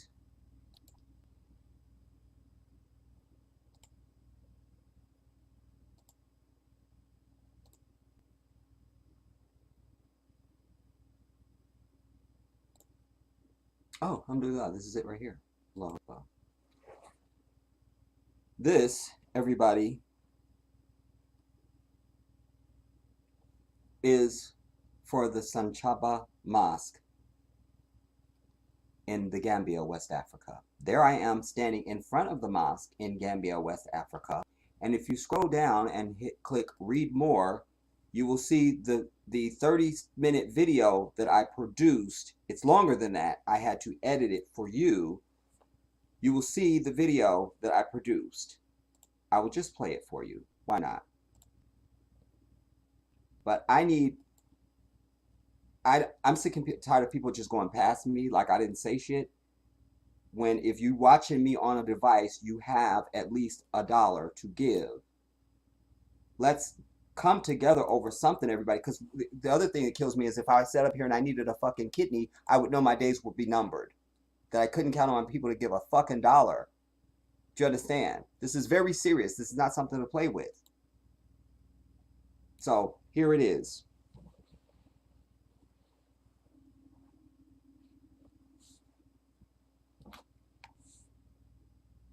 This righteous and humble campaign seeks to raise $6,000 for the Sanchamba Mosque in Lamin Village, the Gambia, West Africa. We humbly and sincerely ask for your donation to this worthy cause to make repairs to the furniture.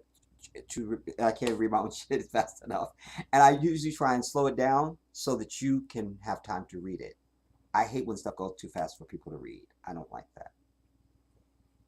Anyways. Assalamu alaikum, everybody. My name is Abdullah Khalid, and I'm standing in front of the Liman Sanchamba Masjid in Gambia, West Africa. We are coming to you today to ask for your donation for our neighborhood mosque. We're trying to make some very much needed improvements on the masjid before the rainy season begins in June. As I stand here today, it is approaching... what am I doing? I'm an idiot. ...part of March. So time is of the essence. We're appealing to everyone. The kindness, the goodness, the humanity in your heart. With special stressing on our brothers and sisters across the Islamic world. But this is not just for Muslims. This is for all people of faith, all people of goodwill, and all who want to serve what is right. This mosque serves our humble community here in the Gambia, and it is in great disrepair, but also in a state of incompletion. What you're about to see in this video... And keep in mind, I don't have a script. I'm just, as always, I'm speaking from the heart. I'm just doing my very best. You know? It shouldn't be this difficult, man. Damn. Is to give you some of the information. By the way, I want to repeat again for anybody who wasn't here. So there's only $60-something raised on the GoFundMe, but we've raised $500 total because many people have donated on the Cash App. I need to be clear to say that. So, but we don't care how you donate. You could send it by a pigeon. We'll take it. Do you understand? Donation. We need to raise for this masjid between now and June. Now, yes, that we thought, but that's not just now, because that would have been great if somebody just given us the money and be like, here you go, brother Imam, it's done. But it didn't happen. We're in June now. The rain season is on now. They can't use this mosque right now. Do you understand? So, you know, it just, hear it. We're asking you to give whatever you... I'm going to turn the air. There's no donation that's too small. There's no donation that's too big. We need roofing. We need tile. We need flooring. We need water. We need a sound system. There's so many things going on. And our holy month of Ramadan is coming up towards the end of this month. This masjid serves many, many people in this community for suhoor, for iftar, for the tarawih prayers, for the daily salah. All of that, we need this masjid. Let this be a time of receiving the hasanah from Allah. Put good deeds towards your record on the great day of judgment. This may be the very deed, this donation that you make for this cause may be the very thing that Allah will look upon and grant you paradise for. This may be the very thing. So don't sit back, don't miss an opportunity to get these blessings and to help this community. It's not a lot. We don't have a huge 5,000 person mosque, but every mosque is important in the heart of the Muslim. Let me take you now through some footage and some interviews to give you a more in-depth look at what our challenges are and why we need your honorable donation. This is drone footage of the exterior of the mosque. As you can see, the exterior is in unfinished and in disrepair. And to look upon it, it doesn't even look like a mosque. These are some of the things that we wish to transform and to make this a thing of beauty and something that glorifies the divine. This corrugated roof is the big problem because during the rain season, this is the drone footage now. Water comes through and the mosque is unusable during the rain season. Very difficult because the drone shoots in 4K. Film it as best I could, but you're not seeing 4K there. You're seeing 1080p maybe. So it's hard to show the detail of the roof. The camera, but I'm doing my best. 4K, and when I do the conversion, it's in 1080p. But I don't know if that's an accurate resolution after the conversion. But this gives you a look at the roof itself, which is one of the main issues. This entire roof needs to be redone to shore it up and really to change the materials so the mosque rain comes right through that. They can't use the mosque.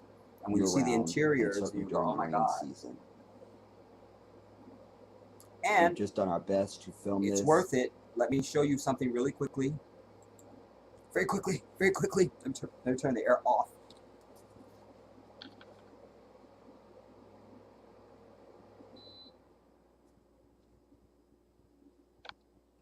I want to show you, this will have value, I think, everybody. I have a video on here that I shared with you on Jedi Africa. Again, another note to everybody, you need to migrate over to Jedi Africa. I'll show you the channel here in a second. Oh wait, I'm doing the wrong thing. Wait, oh, I need this. I have this. All right, fine. Then what do you need to do?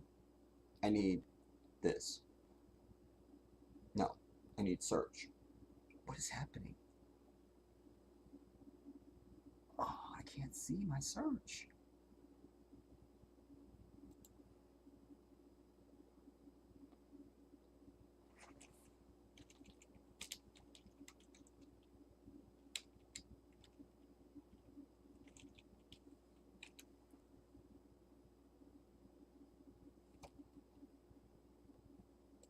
I want to contrast for you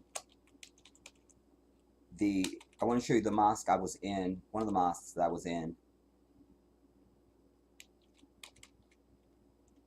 I can't spell.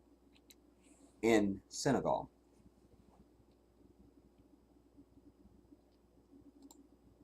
So you can contrast what this mosque looks like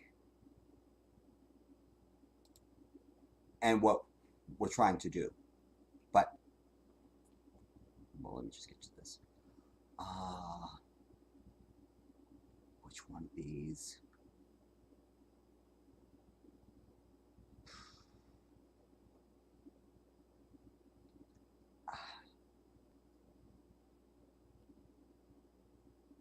Maybe it was alive.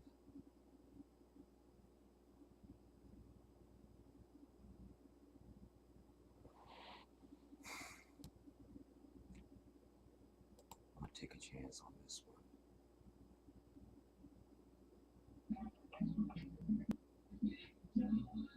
Nope, it's not that one. Oh, let me bring you in here to show you this while I'm looking for it.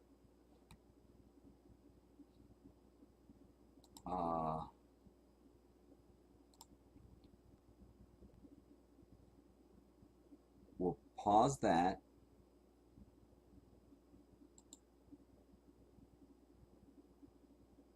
Then we need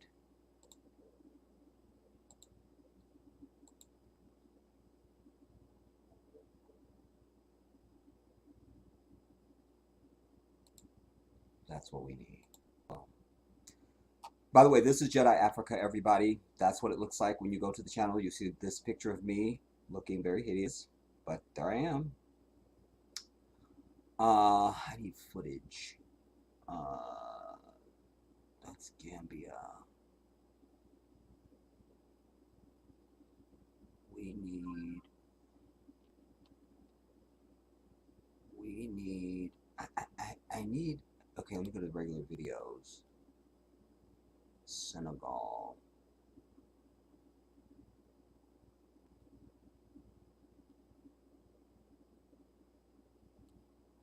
That's early.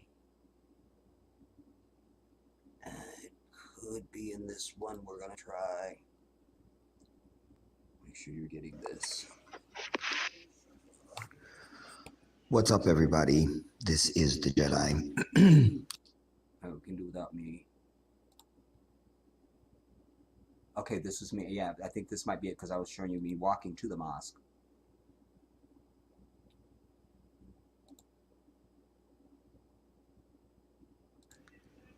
But is this the one where I just stopped recording when I got to the mosque? See, just a few steps, and I'm literally at the mosque. I'll cut the recording. Now look at the outside of this mosque. Sadly, I didn't take the entire exterior. Damn it. And I'm at the mosque. It's not that you see. I try to make sure everybody. This now, is what you Senegal. won't see, because obviously I didn't go in and record. Okay, so then I need to find the footage where I was there one day and I actually filmed inside of the mosque. I want you to see the interior and how it looks. So you can go, oh, so when I show you the one that I'm showing you on the fundraiser, you'll look at that and go, oh, fuck. And hopefully, by the mercy of Allah, you will go, you know what? I think we can do something here. Allahu Akbar. Allahu Akbar. Here it is. Here it is. Here it is. Here it is. Yes, yes, yes, yes, yes, yes. Because there really was a traffic jam. All right. Because of the event that had gone on. But the traffic and so I got there early, all over the place. Now, are these just pictures as I I'm said, showing, this or is is the it one the that's video? 'Cause I right took up video. the street from me. Like, I hate to even say up the street. It's like next door practically. I think it's video, and I'm just yakking. And so, and I need to shut up. There. This is early. I got there early because it's one of the prayer times. I think this is for our why am I second not prayer, panning our to the third prayer left? today, Asr. Pan over Abdullah, do it. And shut up. I got there early specifically so I could shoot interiors of this mosque. So you see the quality of the carpet. Remember, in mosques, we don't have pews for you to sit in. If you elderly or disabled or something like that, there's usually a chair someplace they'll pull out for you just. But we really don't see that so much.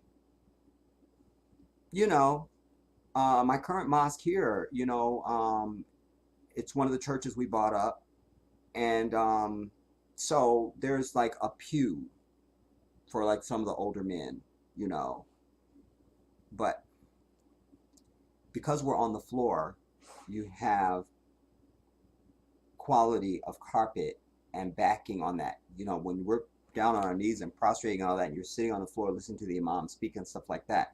When I show you the one in Gambia, we're on hard ass floor. Those mats are as thin as a pancake. I didn't want to insult pancakes that way, but I mean, I know I panned over. That mosque has no water. It's got no all the stuff that I was naming in the video. Like, y'all, now that just would be inconsistent. I'm trying to just sit there like this, be an idiot. You, one person, can't give $6,000. And by the way, what that translates into in Gambia, do you understand, will be very beneficial for them. So, but you can give something. Something. That's all we ask. So this is just for you to see the interior. I think I filmed a little bit more. It's getting kind of hectic. Like from I turn the camera. Shortly it will fill up. Right, because what you have here is when we go into the mosque, we will usually. I've taught you guys what rakats are, units of prayer. We won't have prayer, but they just want to make their prayer. Then we'll do the congregational prayer, and then wait for here with the other brothers and the family. So I may share with you really quick. Let me do that.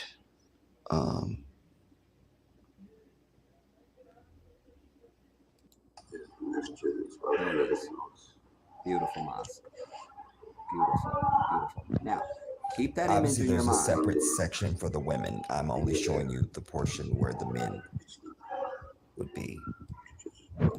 Now, keep that image in your mind.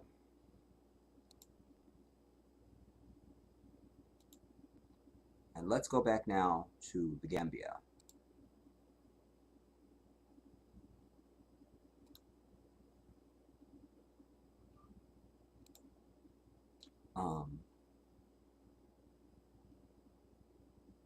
Man, this is a nightmare to switch. I got to get my damn other software to act right. So don't be surprised after I'm done with the stream, you guys, if you see some other stream, like I'm trying to go live, just ignore that. I'm not trying to go live. I'm trying to go live, but not to do another stream. I'm just trying to get the software to work. Here we go. Now,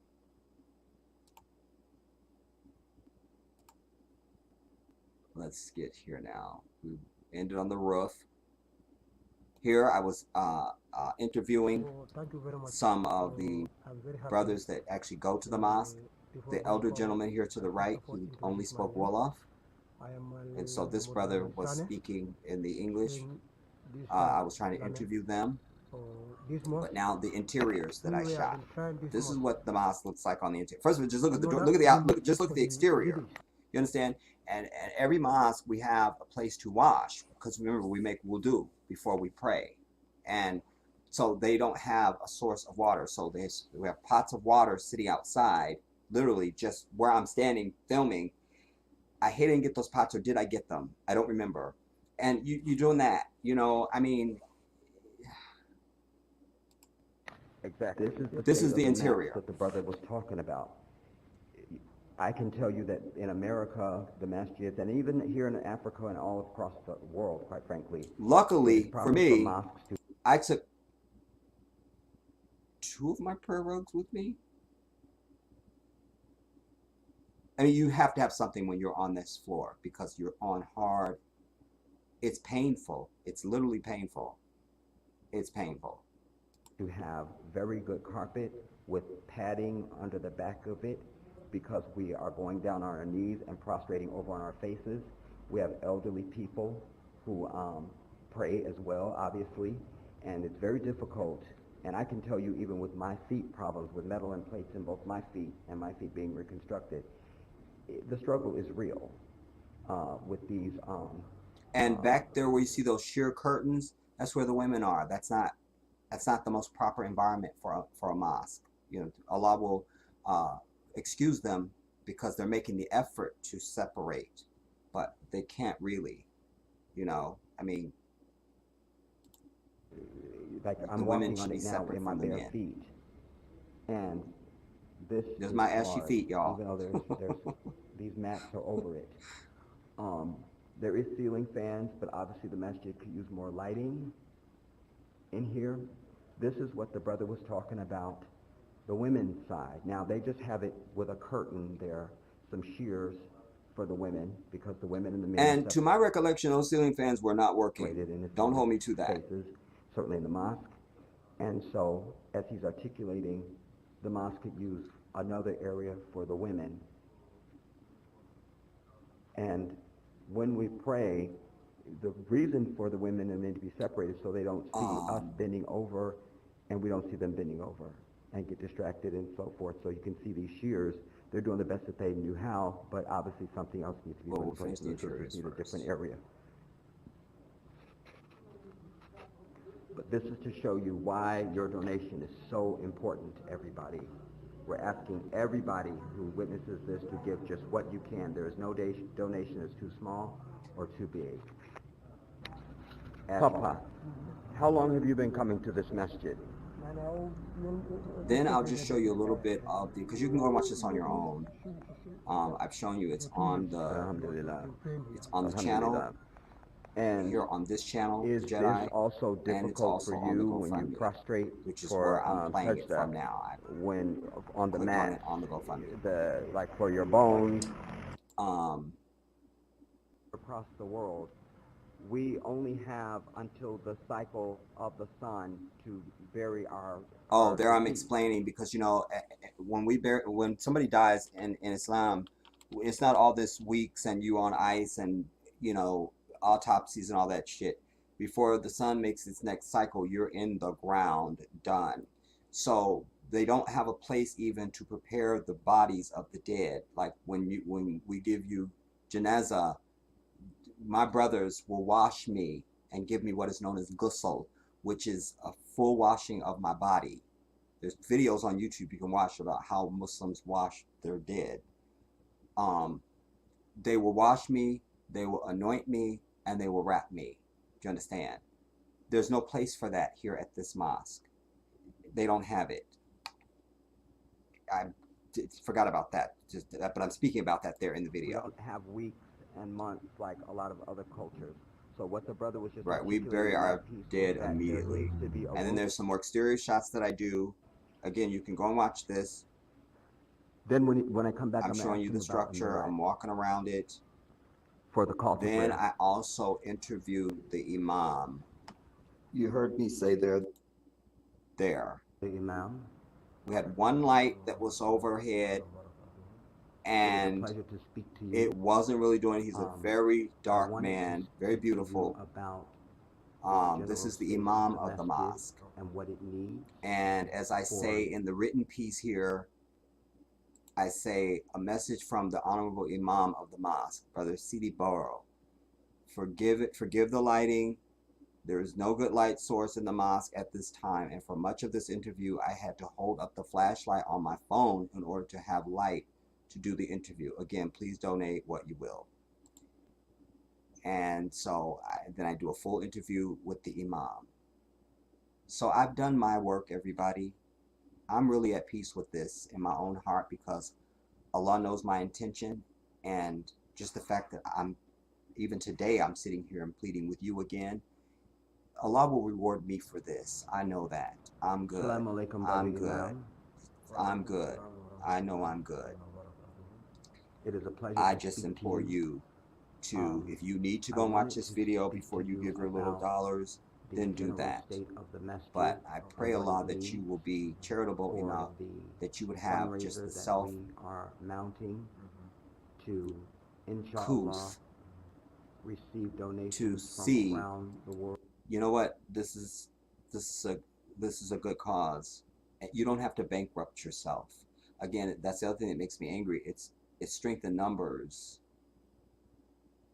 It's strength in numbers. Everybody give a little brick and we get a building built.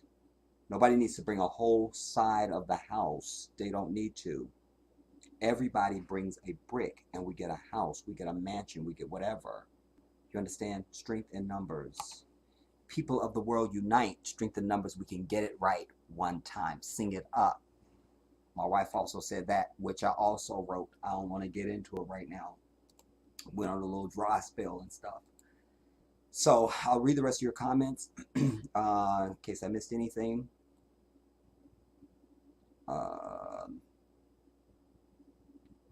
Black Winter, you're laughing at something I said.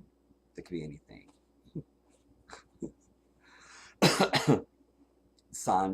Anjane to Sandra, and Sandra back to Anjane. So, do you guys have anything else that you want to bring before we part? Anyone?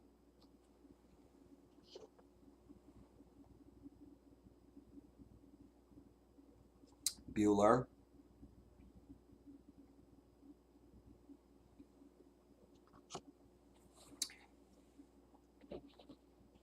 Anyone?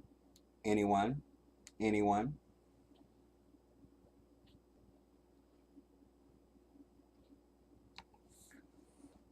Okay, I'll take that as a no. Okay, yeah, that asshole.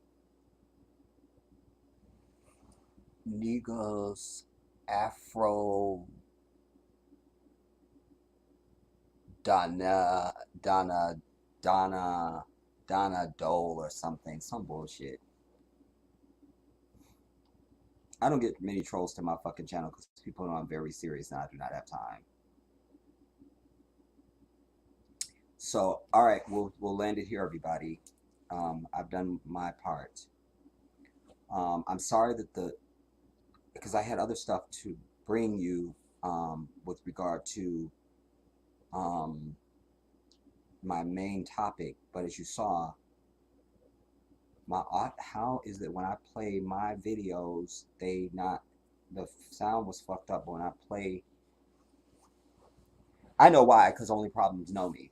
That's why. So I'll probably try and find some way to work that out or go to the original source of those videos because I actually captured those. So maybe I just have to go to the original source and something, whatever. But my overall message that I was trying to convey today is, and I've spoken about this before, it's just that it rises up at different times, at different intensity for me, but it's a constant. You know, it's not like something, it's an issue that goes away.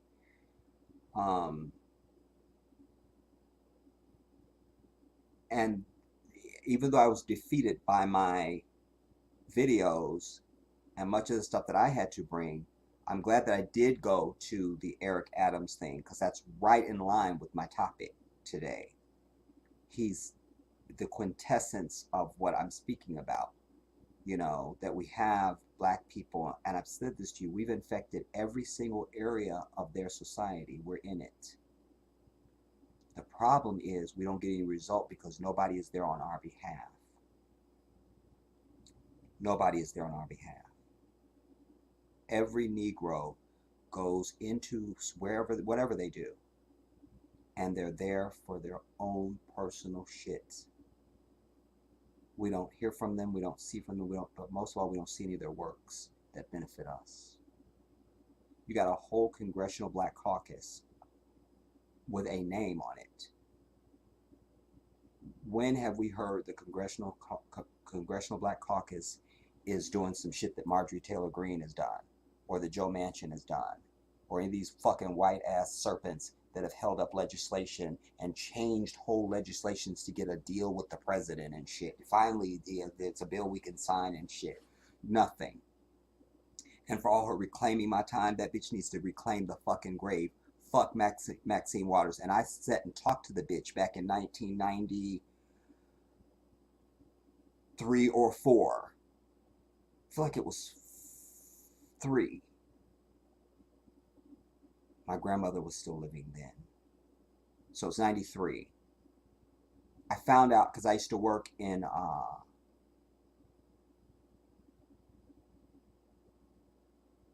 was it White Oak? I used to work at a communications company out in the valley. And I learned that she was speaking at this church near where I worked. So I'm like, I'm going over to meet Maxine. That's what's up, you know. I liked her then. I don't even hate her now. It's just she's on the list of the fucking black people in high places that don't do shit. So by default, I don't like her. But I could tell you that when I walked into that church, because I'm somebody, if you're somebody that's famous, I've never been in a building with a famous person that I didn't get to them and meet them and speak to them and have a conversation. Allahu Akbar. That just does not happen. If I'm in the same room with you, you're going to meet me and we're going to have a conversation. It will happen. It's one of my gifts. So she was up on the dais. I think she'd already spoken. Maybe she hadn't, I don't remember. But I sat in the pew, but I know I want to go up and talk to Maxine. So I head up to Maxine. Here come the gatekeepers. I'm sorry. I'm like, oh, Maxine, just one moment, please. She's like, come on. And I sat right next to Maxine for about 10 minutes, had a whole conversation with her. I did that, wallahi. But there she is now, along with everybody else, you know, and I've brought my evidence on John Lewis. For all he was the conscience of the Congress, and and the civil rights, and he didn't do a fucking thing. So I wanted to either see him go home and shut the fuck up or die off. Either one of those I would have been happy with. You know. And he croaked. But he never introduced a single bill, everybody. I showed you his record. An act and a bill are not the same thing. He never introduced a single bill. But yet he's supposed to have all this power. And when Sniper Fire was running for president against Bernie, there his little Oompa Loompa ass was to stand there and say, I never saw Bernie Sanders, but I saw Hillary and Bill Clinton. No, the fuck you didn't, because we have their record of the fucking civil rights, and they were nowhere to be seen. Yet we have video and footage and pictures of Bernie going to jail for segregation and shit. We have it. We have the record. We have it.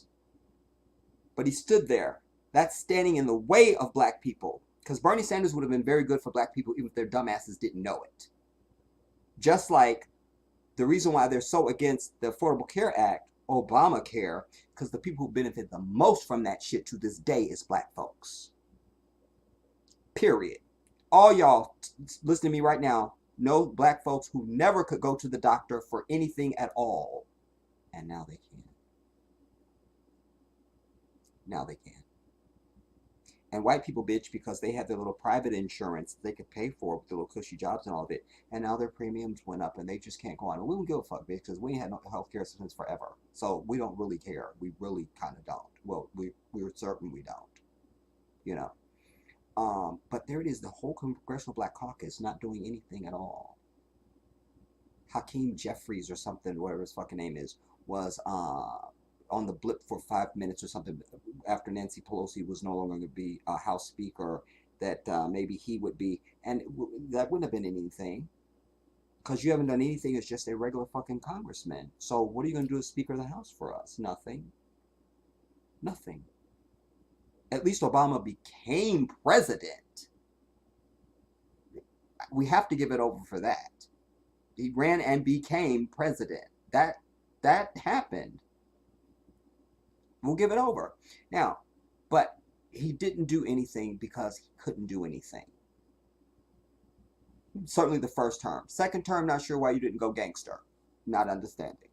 But then also, he's essentially not a full first because his mama was a very white as this garment white woman. Her old pictures look like Madonna.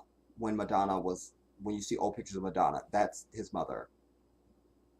So, his grandparents were white who played a big part in raising him and all that. So he thinks there's good white people. He doesn't have the same outlook on white people that I do, or even his very wife has. Michelle was ready to snatch a bitch back and be over it. She kept her cool for his sake. That sister's from the south side of Chicago. There's nothing to play with there. Nothing at all. You understand? You saw her doing double dutch on, what was it, Regis and Kathy or somebody. Fucking double dutch. Not surprised. Of course, she from, I fucking did double dutch. I'm from the south side of Chicago. That's all my sisters them did. They'd be out there with the double dutch. You want to jump in. You learn the double dutch.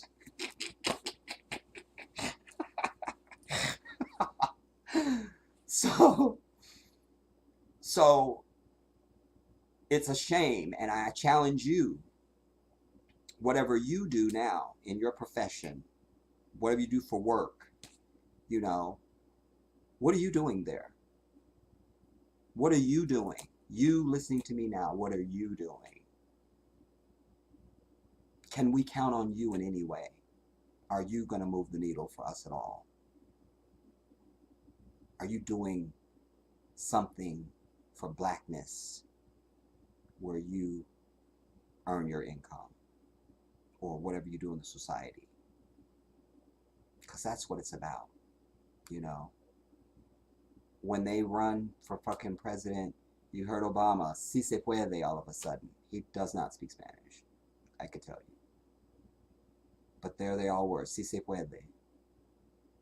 Yes, we can. you know. And then it was the what was it, 2020? It was 2020. Remember, it was the service workers or some shit in Nevada, all Latino union. They have unity. When one of them runs for something, they run for their shit. They're in a position someplace, it's their shit. As it should be. I'm not mad. I'm just mad at us because we don't do that. And then how apropos that as I'm having all my nightmare to get started today, Sean fucking Wayans bitch wants to bitch about he had some inconvenience at the United fucking Airlines. We don't give a fuck, dude. I looked him up. He's worth $40 million. You should have been on a private jet anyway, and could have been. And I'm sure have been. I've never been on a private jet. I wouldn't get on one anyway. They're way too small for me. When I fly, I'm on the biggest fucking thing in the sky. That's just what it is. But,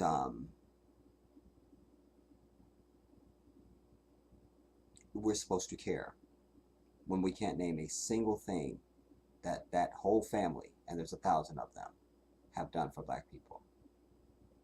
They have the type of money that they could have done groundbreakings on whole properties to bring us full malls or housing developments, affordable housing, grocery stores, theaters, you know, whatever we need, schools, all the shit. We could own our own shit. We have enough money circulating in our community amongst us black people, and we have enough black people in high places that it could be done. I told you the story, I think in our last sitting, about Spike Lee. You know, why we have Malcolm X is because Oprah Winfrey came out the fucking pocket. Bill Cosby came out the pocket. Tracy Chapman came out of the pocket. Michael Jordan came out the pocket.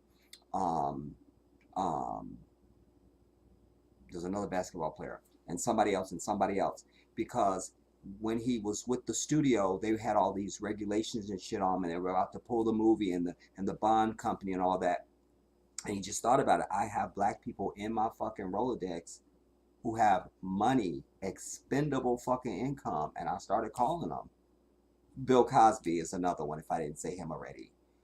In fact, he's extraordinary. He stands out the most because the way Spike Lee tells it, when he called him, when Bill Cosby answered, he just kind of sensed that it was something. He just said how much you need and when you need it, and wrote the fucking check. Done. I think he said he went to Bill Cosby's house to get it. Like, I'm not even gonna fucking, you know.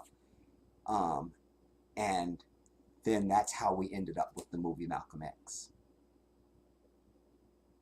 But that is a quintessential example of just one thing that we can do when we come together as a people, everybody. You stand out on an island by yourself, you never get shit done. Even the old African proverb says, if you want to go quick, go alone. If you want to go far, go together. Maybe that's the place to end it. I leave it here. I don't think I missed any comments, because y'all said y'all didn't have shit else to talk about. Thank you, Sandra. I appreciate you. You shouldn't have to.